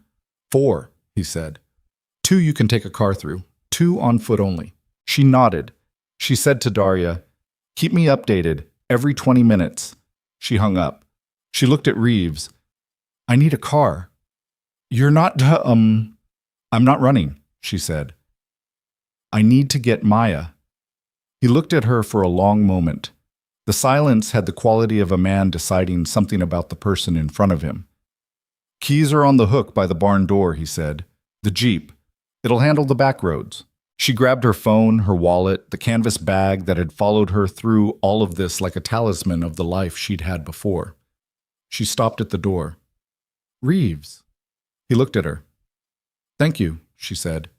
He nodded once. "Don't get killed," he said. "Kael would be impossible to live with." She drove. Teent. She had the radio on because silence at this speed on these roads was its own kind of dangerous, not to thought but to the specific calibration of alertness she needed to maintain. The Jeep was old and solid and took the curves of the Catskill roads with the no-nonsense traction of something built before vehicles learned to be sophisticated.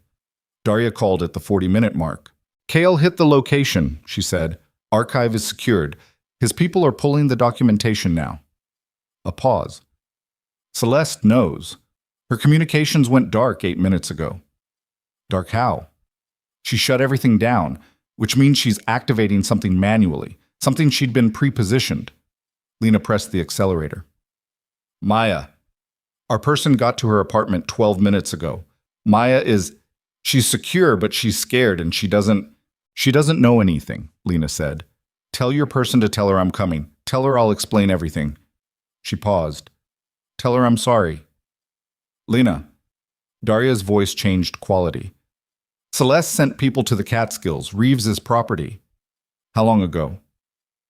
"We think they left the city 2 hours before Kael's meeting. Pre-positioned." A pause. They were going to the Catskills regardless of the outcome tonight.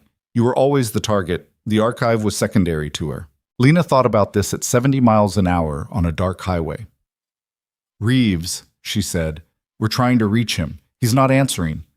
She thought about the white-haired man in his 60s who had fed them eggs and known without asking where the back room was, who had said, don't get killed with the dryness of someone who had seen enough to know it was genuinely good advice. How many did she send? She said. We don't know exactly. Jin's information on this specific operation was compartmented from him. Estimate. Enough, Daria said quietly. She drove. She did not let herself think about Reeves with any completeness. She filed it, gave it a corner of her mind, and shut the door on it, because thinking about it now would cost her the quality of attention she needed, and he would be the first to tell her that. She drove for another hour. She hit the Belt Parkway on-ramp and felt the city come back up around her. The lights, the density, the specific pressure of 8 million lives exerting themselves on the surrounding air. And she thought about a subway car, and a bruised apple, and the particular heaviness of a man who had forgotten how to put things down. Her phone rang. Kael. She answered through the Jeep's ancient speakerphone. I'm in the city, she said before he could speak. I'm getting Maya. I know. His voice, stripped, functional, but with something under it she recognized. Daria told me. A pause. The documentation is with the journalist. It deployed 11 minutes ago. Is it enough? Yes, he said, simply. It's enough. She breathed. Celeste. She's aware, he said. She's... A pause. She's not finished. The deployment changes what she can accomplish legally. It doesn't change what she can accomplish tonight. I know, Lena said. Where are you exactly? Flatbush Avenue, 10 minutes from Maya. I'm 20 minutes behind you, he said. Sung is closer. He'll be outside Maya's building before you arrive. She thought about him being 20 minutes behind her on the same road, converging on the same address, both of them in motion toward the same point while Celeste Park shut down her communications and activated whatever she'd been pre-positioning. Kael, she said. What? Reeves, she said. The pause was brief. I know, he said. The two words had the weight of a much longer sentence. I'm sorry, she said. Keep driving, he said. I'll be there. She kept driving. Maya's street was a residential block in Park Slope. Brownstones, parked cars, the sodium lighting giving everything a wet orange tint in the November dark. She found a space half a block from the building and got out and walked fast, the canvas bag over one shoulder, her breath making small clouds in the cold air. Sung was exactly where Daria said he'd be, standing near the stoop of Maya's building with the deliberate casualness of someone trained to look like they were waiting for an Uber. He saw her coming. He gave a small nod that meant the building was clear. She buzzed Maya's apartment. 3 seconds. Lena. Maya's voice through the intercom was tight and contained in the specific way of someone holding a larger emotion by its collar. It's me. I'm coming up. The door buzzed. She took the stairs 2 at a time. 3rd floor. Maya was already at her apartment door when she got to the landing, strudel pressed against her ankles, and Maya looked at her. At the canvas bag, at the cold in her face, at whatever was visible in her expression after the last 72 hours. And her own face did something complicated. You're going to explain everything, Maya said. Yes, Lena said. All of it. I promise. Right now I need you to pack a bag. Small. 1 night. Where are we? Maya. She put her hands on her friend's arms. I will tell you everything, but right now I need you to trust me for about 15 minutes and pack a bag. Maya looked at her. 6 years of friendship passed between them in the look, every shared meal and housing dispute and late-night call, and the particular knowledge that came from knowing someone's habits well enough to read the texture of their fear. Okay, Maya said. 15 minutes. She went to pack. Lena stood in the apartment and looked at Strudel, who looked back with the forgiving incuriosity of a well-adjusted dog, and she looked at Maya's apartment, the design work pinned to the wall, the good lamp, the evidence of a carefully built ordinary life. And she felt something she hadn't had time to feel in days, The specific weight of what she had brought into the lives of people she loved. Her phone buzzed. A text from Kael. 5 minutes out. Don't leave the building until I'm there. She texted back. Okay. She looked at the word for a second. Then she added, both of us are okay. 3 dots appeared. Then, I know. I can see Sung from here. She almost smiled. Maya came back with a bag and Strudel's leash and the expression of someone who had decided that competent forward motion was the only appropriate response to a situation they didn't fully understand yet. I'm bringing Strudel, she said. It wasn't a question. Obviously, Lena said. Okay. Maya looked at her. The person you've been seeing, is he going to be there? Yes. Is he going to be okay? Lena thought about this honestly. I think so, she said. I think tonight was the worst of it. You think? Maya said. I think, she said. Maya absorbed this with the resignation of a pragmatist. Fine, she said. But I want the whole story. Everything. Everything, Lena agreed. They went downstairs. Kael's car was pulling up to the curb as they came through the building's front door. He got out. Not in the overcoat this time, in darker clothes that she chose not to examine too closely for evidence of the night's events. And he looked at her with the assessment that she was beginning to understand was not just checking for injury, but something more fundamental. The specific look of a person verifying that the thing they most needed to still be real was still real. Then he looked at Maya. Maya looked at him. Strudel looked at him with considerable interest. The silence lasted approximately 4 seconds. You're him, Maya said. Not a question. Flat and clear with the particular directness of someone who had spent the last 3 hours scared and was now replacing fear with forward motion. Yes, Kael said. She told me about you. I know. Not everything, Maya said. But enough. She looked at him with the specific evaluative gaze of someone who loved Lena Vale without complication and was deciding in real time what she thought of the person who had made her friend's life genuinely dangerous. You're going to keep her safe. It wasn't a question either. Kael looked at her. He looked at Lena. He looked back at Maya. Yes, he said, and the word had the weight of something more formal than a reassurance. Maya nodded. She looked at Lena. Okay, she said. Where are we going? And then Sung, who had remained at his position near the stoop, said one word. Car. One word. But the quality of it, the precise stripped urgency of a man who spent his life monitoring the specific difference between a car that belonged on a street and one that didn't, made all of them turn. The car was at the far end of the block, moving slowly, no headlights. Kael's hand was on her arm before she finished processing it, not pulling, directing, the firm navigational pressure of someone who had run this kind of calculation 1,000 times and knew that the next 30 seconds determined the shape of everything after. The car, he said to Sung. 2 more, Sung said, coming from the other end. She turned. He was right. 3 cars total, converging on Maya's block from 3 directions with the coordinated patience of people who had mapped this street and timed this arrival and were not, in any interpretation, here to negotiate. Celeste, she thought, prepositioned, just like Daria said. Kael's grip on her arm tightened fractionally. She could feel his pulse in his hand, elevated, controlled, the heartbeat of a man who had been at war his whole life and knew exactly what the next few minutes required. He looked at her. In the sodium-orange light of a Park Slope November night, with 3 cars converging and Maya pressed close behind her and Strudel inexplicably silent, as though even the dog understood the quality of this moment. He looked at her with an expression she had never seen from him before. Not the mask, not the careful composure, not the structural damage of betrayal or the stripped functionality of crisis management. Something that had been under all of it. Something that had been building since a subway car in Brooklyn and a bruised apple and the particular weight of a head finding rest on a stranger's shoulder. He said, "Stay behind me." She said, "No."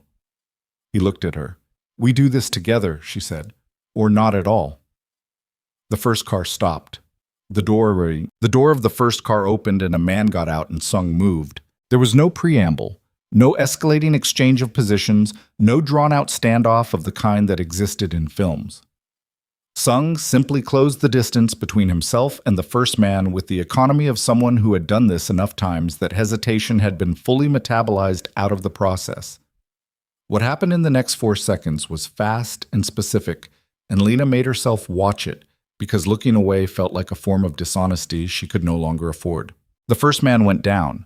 The second car disgorged 2 people simultaneously from both sides, and here was where the math became a problem. Because Sung was 1 and they were 2, and the third car had stopped at the opposite end of the block, and Lena could see the shapes moving out of it from the corner of her eye. Kael moved toward the second car. He moved the way she had watched him move through a room, with the particular certainty of someone whose body had been trained into a specific kind of efficiency. Not graceful exactly, but precise. Each motion exactly what the situation required and nothing additional. She had known, intellectually, what he was. She had held the folder and looked at the whiteboard and heard him say more than I can justify. This was different from knowing. This was watching. She did not look away. Maya! Her voice came out steady. Get against the building. Take Strudel. Do not move. Lena, do not move. Maya pressed herself against the brownstone wall with Strudel's leash wrapped twice around her hand, and her face had the look of a person who had decided that competent stillness was the only contribution available to her. And Lena loved her specifically in that moment for making that decision without argument. The third car. 3 people from the third car, coming from the north end of the block, and Kael had 2 of the second car's people managed but not resolved, and Sung was dealing with a situation of his own near the first car, and the math was simple and bad. Lena picked up a piece of broken concrete from the edge of the building's stoop. It was not a weapon in any sophisticated sense. It was a chunk of urban decay the size of her fist, rough-edged, heavy enough. She had not planned to pick it up. Her hand found it the way hands found things when the brain moved faster than deliberation. The first of the third car's people reached her. She had never hit anyone in her life. This was a fact she was aware of in the abstract second before it ceased to be true. She hit him with the concrete in the side of the head. Not with finesse, with the specific desperate force of someone who had absolutely nothing to lose by this particular commitment. The sound it made was wrong, and he went sideways and down, and she stepped back and her hands were shaking now, both of them, the concrete heavy and warm. The second person from the third car stopped, looked at her. She looked back. He was bigger than the first one. He had the kind of face that had stopped registering other people's pain as meaningful data a long time ago. He looked at the man on the ground, and then at her, and she could see the calculation happening, the reassessment of what she was, the adjustment from irrelevant civilian to something that required attention. He stepped toward her. Hey. The voice came from her right. She turned. Kael had crossed the distance between them in the time it had taken the man to take 1 step. He came from the right side, and he was bleeding from somewhere, so his temple, a cut she couldn't see the source of in the orange streetlight, and his expression was the complete absence of everything except what the next moment required. What happened was brief and absolute. When it was done, the man from the third car was on the ground and not getting up, and Kael was standing over him with his breathing elevated for the first time she had ever observed, his chest moving with it, the blood from his temple catching the light in a thin line down his jaw. He turned to her. He looked at the concrete in her hands. He looked at the man she had put down. He looked at her face. You hit him, he said. His voice had something in it she couldn't name. Yes, she said, with a piece of concrete. It was what was available. He looked at her for 1 long second. Then he took the concrete from her hands, gently, which was not what she expected, and set it down, and took her hands in his and looked at them, checking the way you checked something you needed to verify was intact. I'm fine, she said. I know. He wasn't satisfied anyway. He turned her hands over, no cuts. He let them go. Where's Maya? Against the wall. He looked past her.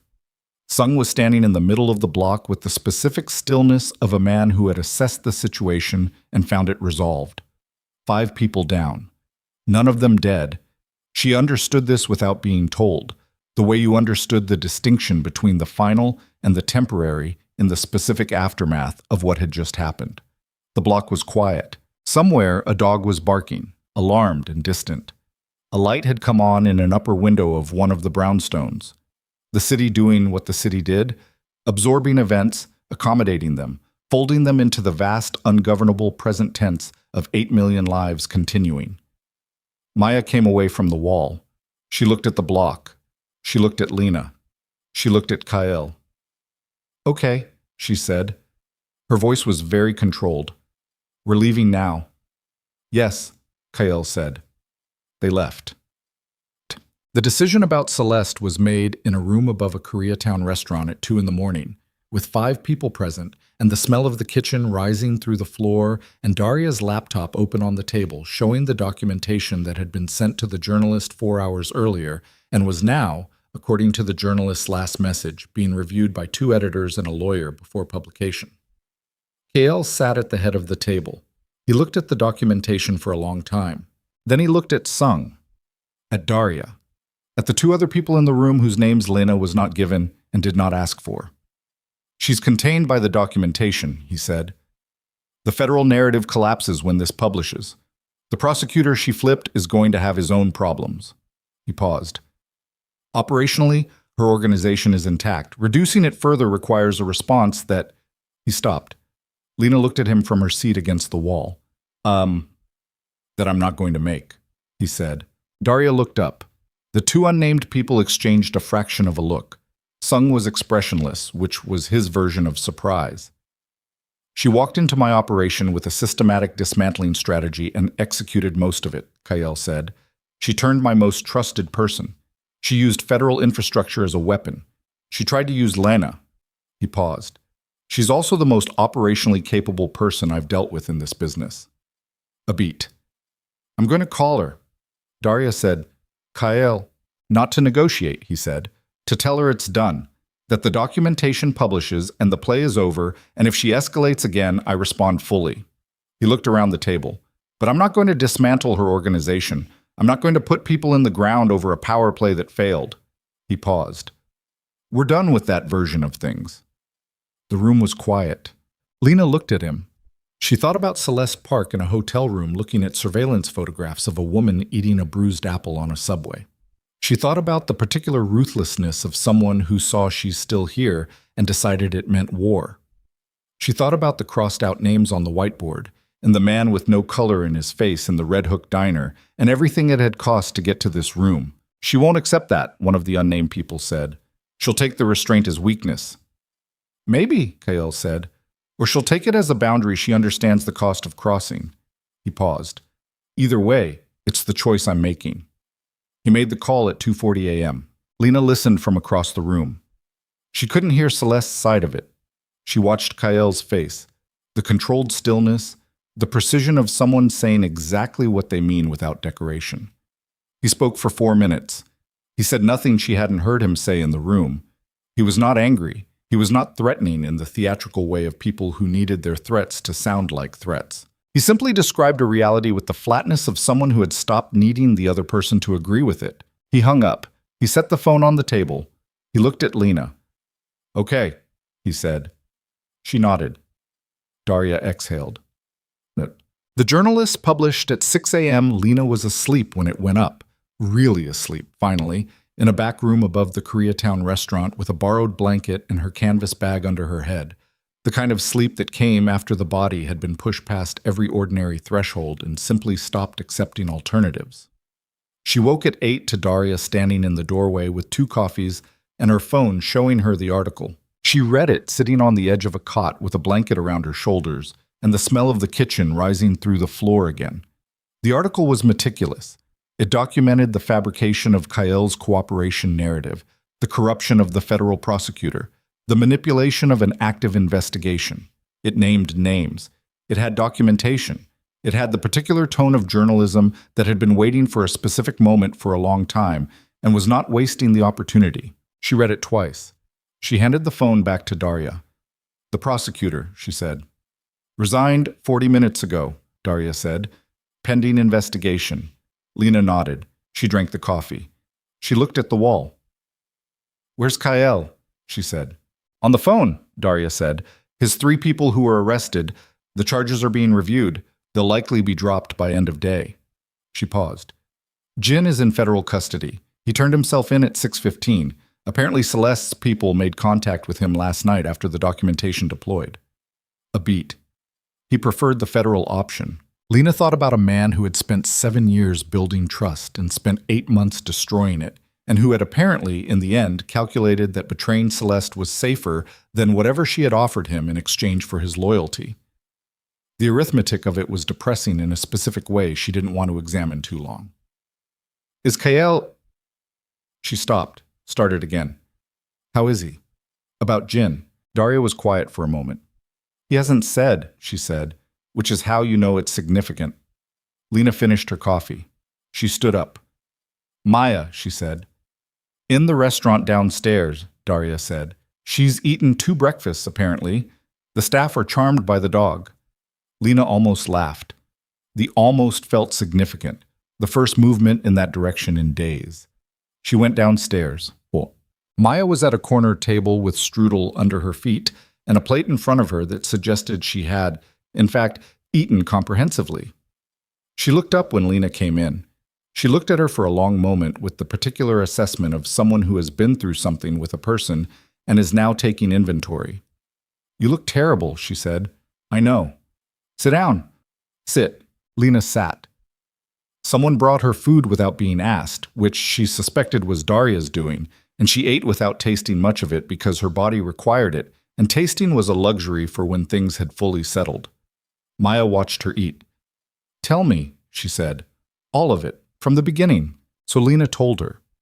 From the subway, and the apple, and the orchids, and the restaurant in Cobble Hill, and the folder in the Red Hook warehouse to the Westchester house, and Jin and the Catskills, and the Midtown apartment, and Park Slope, and last night. All of it. She told it the way she had written it in the Notes app, directly, without softening the hard parts or amplifying the dramatic ones, just the shape of it as it had actually been. Maya listened without interrupting. When she finished, the restaurant had filled up around them, the late breakfast crowd, ordinary Saturday morning people with ordinary Saturday morning concerns. And strudel had migrated from under the table to on top of Maya's feet in the more comfortable configuration he preferred. Maya was quiet for a long moment. The concrete, she said finally. What about it? You hit a man in the head with a piece of concrete. Yes? Maya looked at her. Are you okay with that? Lena thought about it honestly. I'm not okay with it, she said. I think I'll have more feelings about it later. Right now I'm mostly, I needed to not be helpless, and I wasn't. Maya nodded slowly. And him, she said. Kael. Lena looked at the table. I saw the way he checked your hands, Maya said quietly. After. She didn't answer immediately. Maya. I know, Maya said. I'm not saying it's simple. I understand it's not simple. I understand he's done things that aren't... She stopped.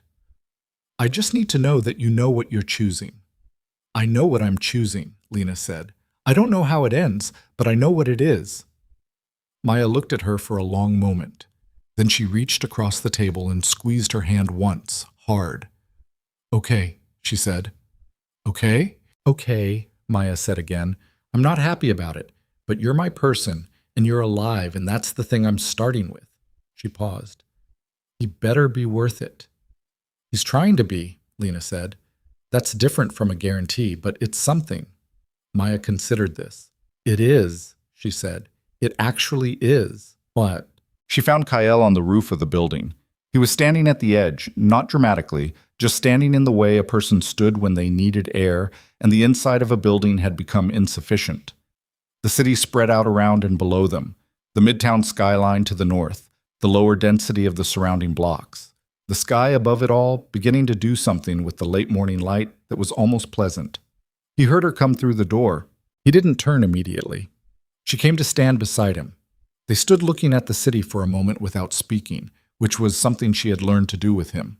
The particular comfort of silence that wasn't absence but a different kind of presence. The charges against your people are being dropped, she said. I know.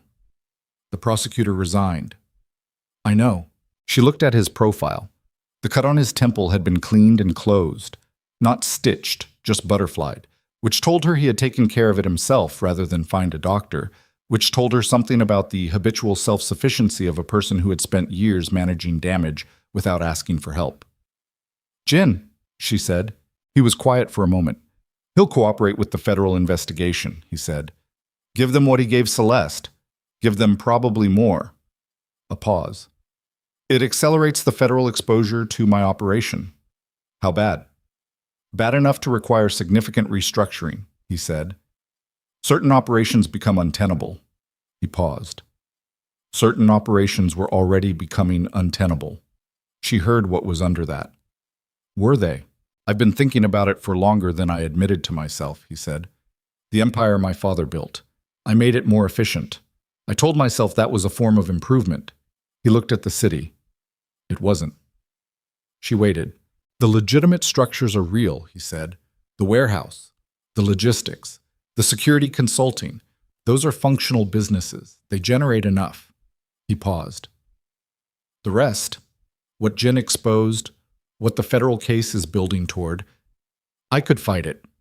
Legally, I have resources. I have contacts who aren't compromised." He stopped. "I'm not going to fight it." She turned to look at him directly. He met her eyes. "I'm going to cooperate," he said, "selectively. On my terms. With conditions I'll negotiate. Dismantle what needs dismantling before it's taken from me." He paused. "It won't be clean. Some of it will be ugly and expensive, and there will be people who consider it a betrayal." "Jin already made betrayal available as a concept," she said. The corner of his mouth moved. "Yes," he said. He did. She looked at the city below them. 8 million lives going about their Saturday morning. Coffee, groceries, children, arguments, small joys, the vast unspectacular machinery of people continuing. "Why are you telling me this?" she said, though she thought she knew. "Because you asked me to tell you when things changed," he said. "And this is a change." He paused. "And because what I do next, how long it takes, how complicated it gets, affects what's available, what I can offer, what I—" He stopped. She looked at him. He looked back. Kael Min, who had crossed names off whiteboards and given men information about the cost of wrong choices, and spent 7 years trusting someone who was spending 8 months selling him to his enemies, who had fallen asleep on a subway train next to a woman with a bruised apple and woken up in a life he didn't entirely recognize. "I'm not going anywhere," she said. "I know," he said. "I'm still telling you." "I know," she said. "I'm still hearing it." They stood on the roof for a while longer. The city made its city sounds below them.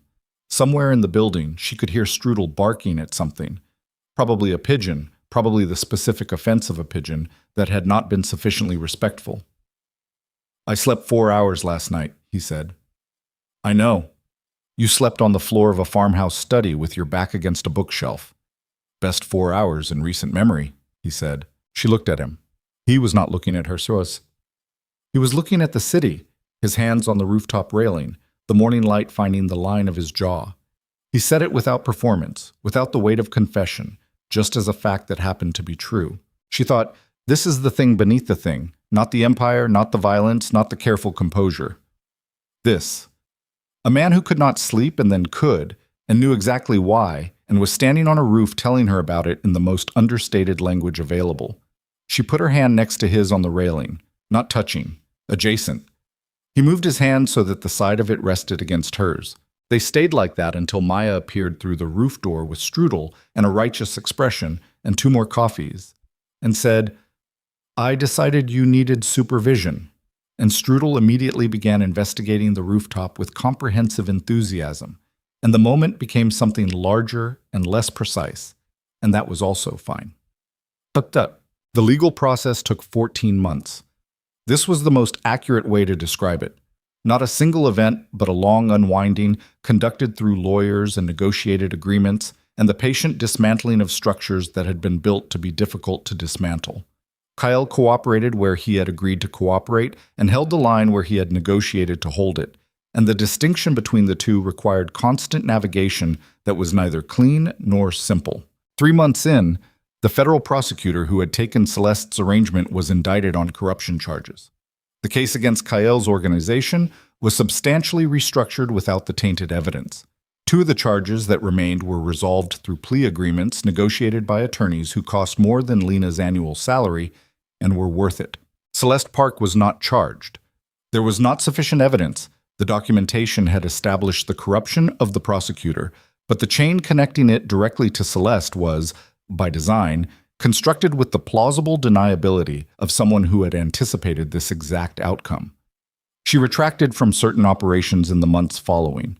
She did not make another move against Kael or anyone connected to him. Whether this was because she had calculated the cost and found it prohibitive, or because some other consideration had entered her arithmetic, Kael did not know and did not attempt to find out. He told Lena this directly, that there was a version of himself that would have required certainty about Celeste's reasoning, would have needed to close every open variable, and that this was not the version of himself he was trying to be. She wrote that down. Not for him, for herself. Jin received a federal sentence of 6 years, reduced to 4 through cooperation. Kael did not attend any of the proceedings. He did not speak publicly about Jin. He did not speak privately about him much either, except once, late on a night in the apartment they had moved into together by then. A specific silence she recognized as the kind that needed naming. "Tell me," she said. He was quiet for a moment. They were in the kitchen. Always the kitchen, she thought. Every significant conversation in their life together seemed to happen in kitchens. And he was looking at his hands on the table the way he had looked at them in that first back room in the Red Hook warehouse. "I keep thinking about the calculation he made," Kael said.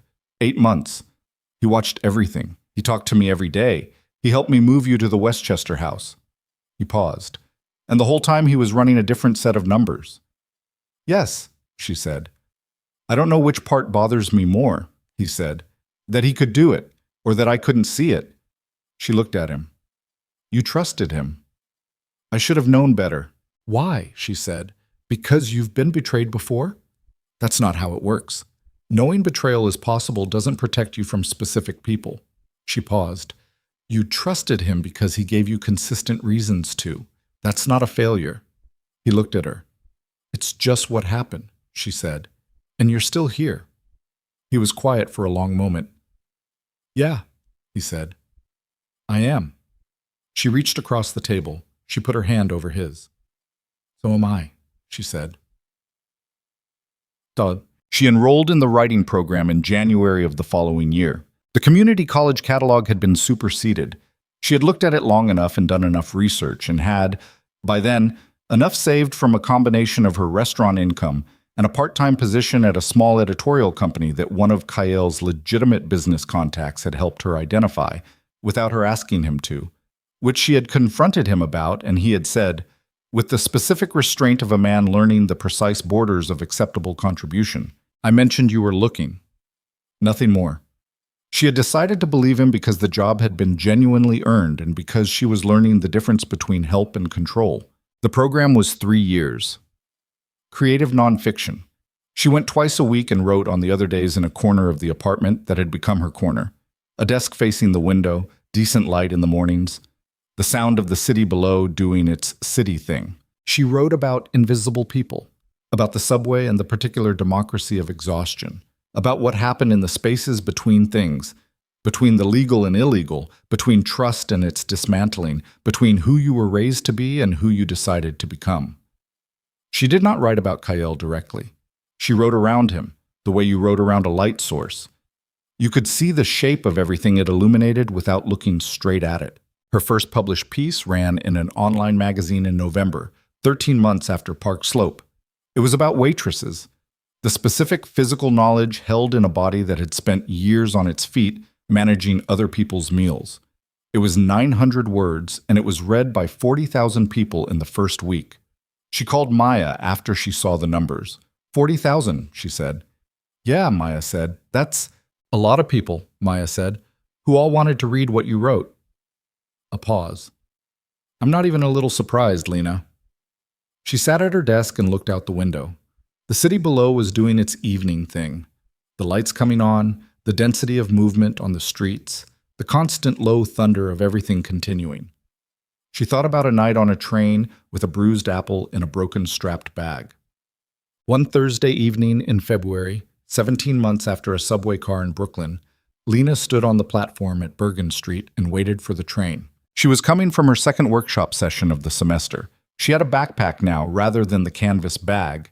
The canvas bag had finally given up the last of its structural integrity sometime in the fall, and she had mourned it briefly and replaced it with something that could survive the weight of books. In the backpack, a notebook covered in her handwriting, a novel she was reading for the workshop, an apple. Not bruised. She could afford not bruised apples now. She looked at the apple when she took it out.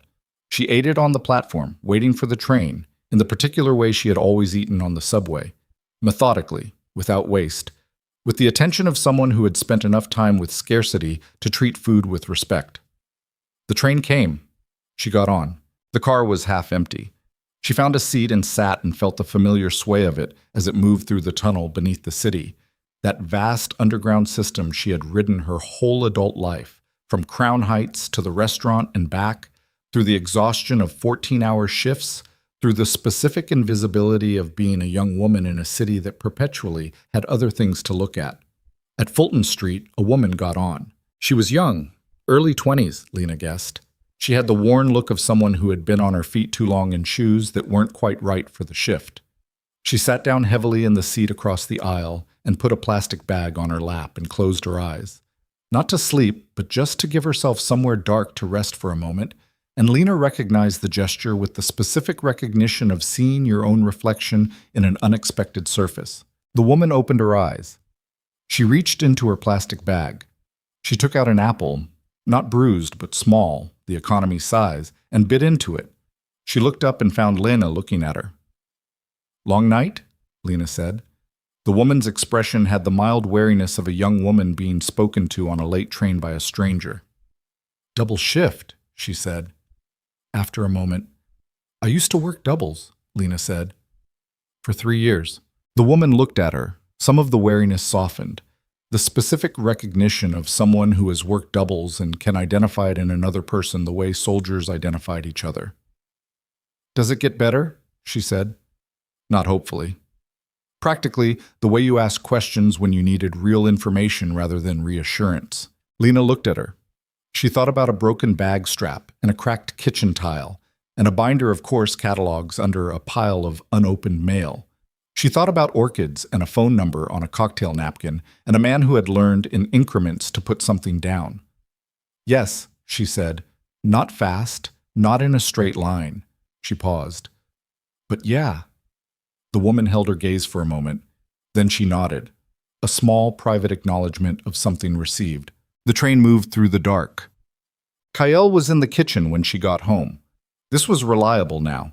Him in the kitchen when she returned from evening commitments, engaged in the ongoing project of learning to cook things that weren't plain rice, with the same systematic approach he brought to everything, but with an additional layer of frustration that she found privately endearing. Tonight, it was something with chicken. The kitchen smelled of garlic and something slightly scorched.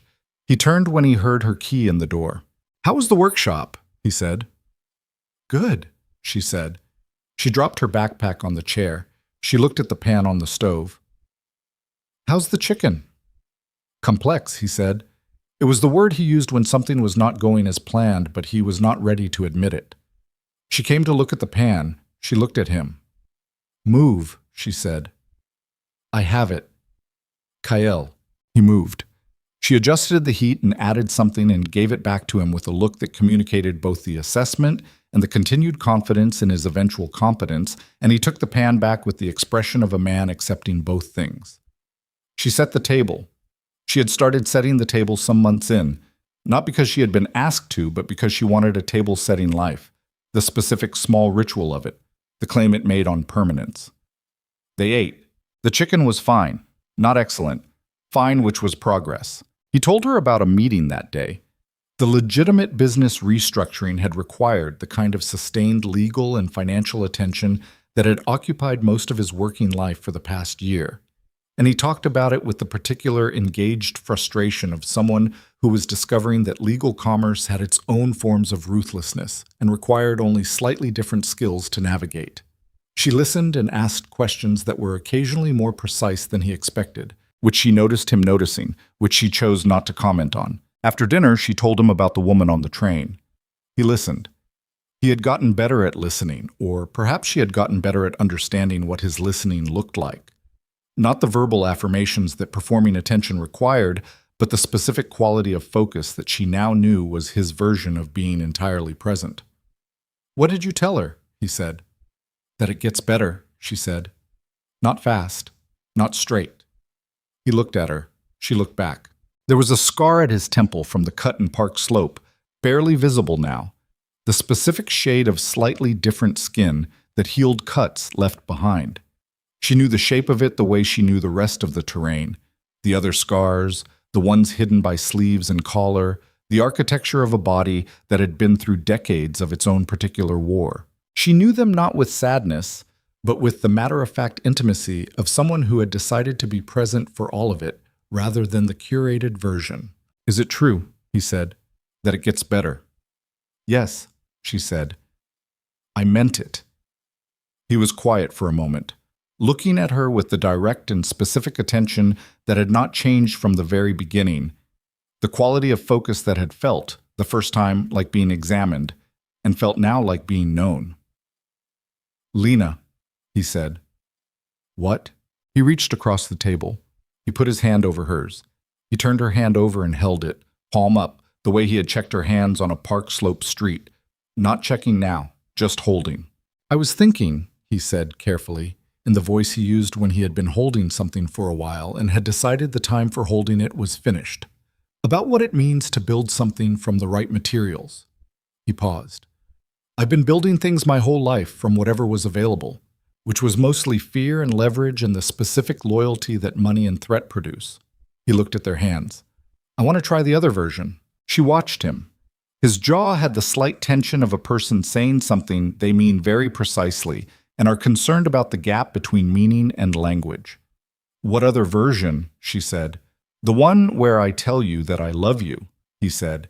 "And it's not a transaction. It's not leverage. It's not strategic." He met her eyes. "It's just the truth." The kitchen was quiet around them. Outside, the city made its sounds. The train below, the traffic, the immense steady percussion of 8 million lives. She thought about the first night she'd seen him in the restaurant. About, "I sleep badly," said without self-pity. About the orchids she'd thrown out, and the orchids she hadn't replaced, and the way she'd replace them eventually, on her own, because she'd decided she liked having something that required tending. "Kael," she said. "What?" "I know," she said. He looked at her. "I've known for a while," she said. "I was waiting for you to catch up." Something happened in his expression, the long, careful architecture of maintained composure, which had been softening in increments over months, over shared kitchens and late conversations and the specific erosion of being known, loosened in a way that was not collapse but release. The way something that has been held under tension releases when the tension is finally, correctly resolved. He looked, briefly, the way he had looked on the subway. Not young, not innocent, just unlayered. The face beneath the face. The person that had been there the whole time, waiting for the specific conditions under which it was safe to exist. She squeezed his hand. He held hers back. Outside, the train ran beneath them. The city breathed its enormous breathing, indifferent and constant, the way it had been breathing for 100 years through every version of itself, through every incarnation of the people who made it what it was, the invisible and the powerful, the exhausted and the relentless, the people carrying bruised fruit in broken bags, and the people who had forgotten how to sleep. Tomorrow, she had workshop. He had a meeting with the compliance attorneys about the remaining operational transitions. She had a second piece due at the end of the week. Longer this time, more ambitious, about the specific geography of New York invisibility, the people the city accommodated without noticing. Tonight there was the kitchen and the city sounds and the table she had set and his hand over hers. She did not reach for more than that. It was, she had learned, exactly enough. Months later, she found the old canvas bag in the back of a closet. She didn't know she'd kept it. had thought she'd thrown it away when the strap finally gave. But there it was, pushed to the back behind winter things, the broken strap curled around the body of it, like it had given up in a position of rest. She held it for a moment. It smelled like nothing in particular, so the neutral smell of old cotton. The worn places where her hands had held it daily for 3 years were smoother than the rest, shaped by the specific pressure of her grip. She thought about putting it back. She put it back. Some things you kept because they were useful. Some things you kept because they were true. And some things you kept because they were the shape of who you had been before you became who you were, and the distance between those two people was the only map that showed you how far you'd actually traveled. She closed the closet door. She went back to the kitchen, where Kael was attempting something with pasta and losing, and she sat down at the table and opened her notebook and started writing. Outside the window, the city did what it always did. The trains ran. Strangers moved through the dark toward wherever they were going. And somewhere in the vast underground machinery of New York, a tired person on a late train closed their eyes and felt, against all reasonable expectation, the specific grace of a moment they hadn't planned for.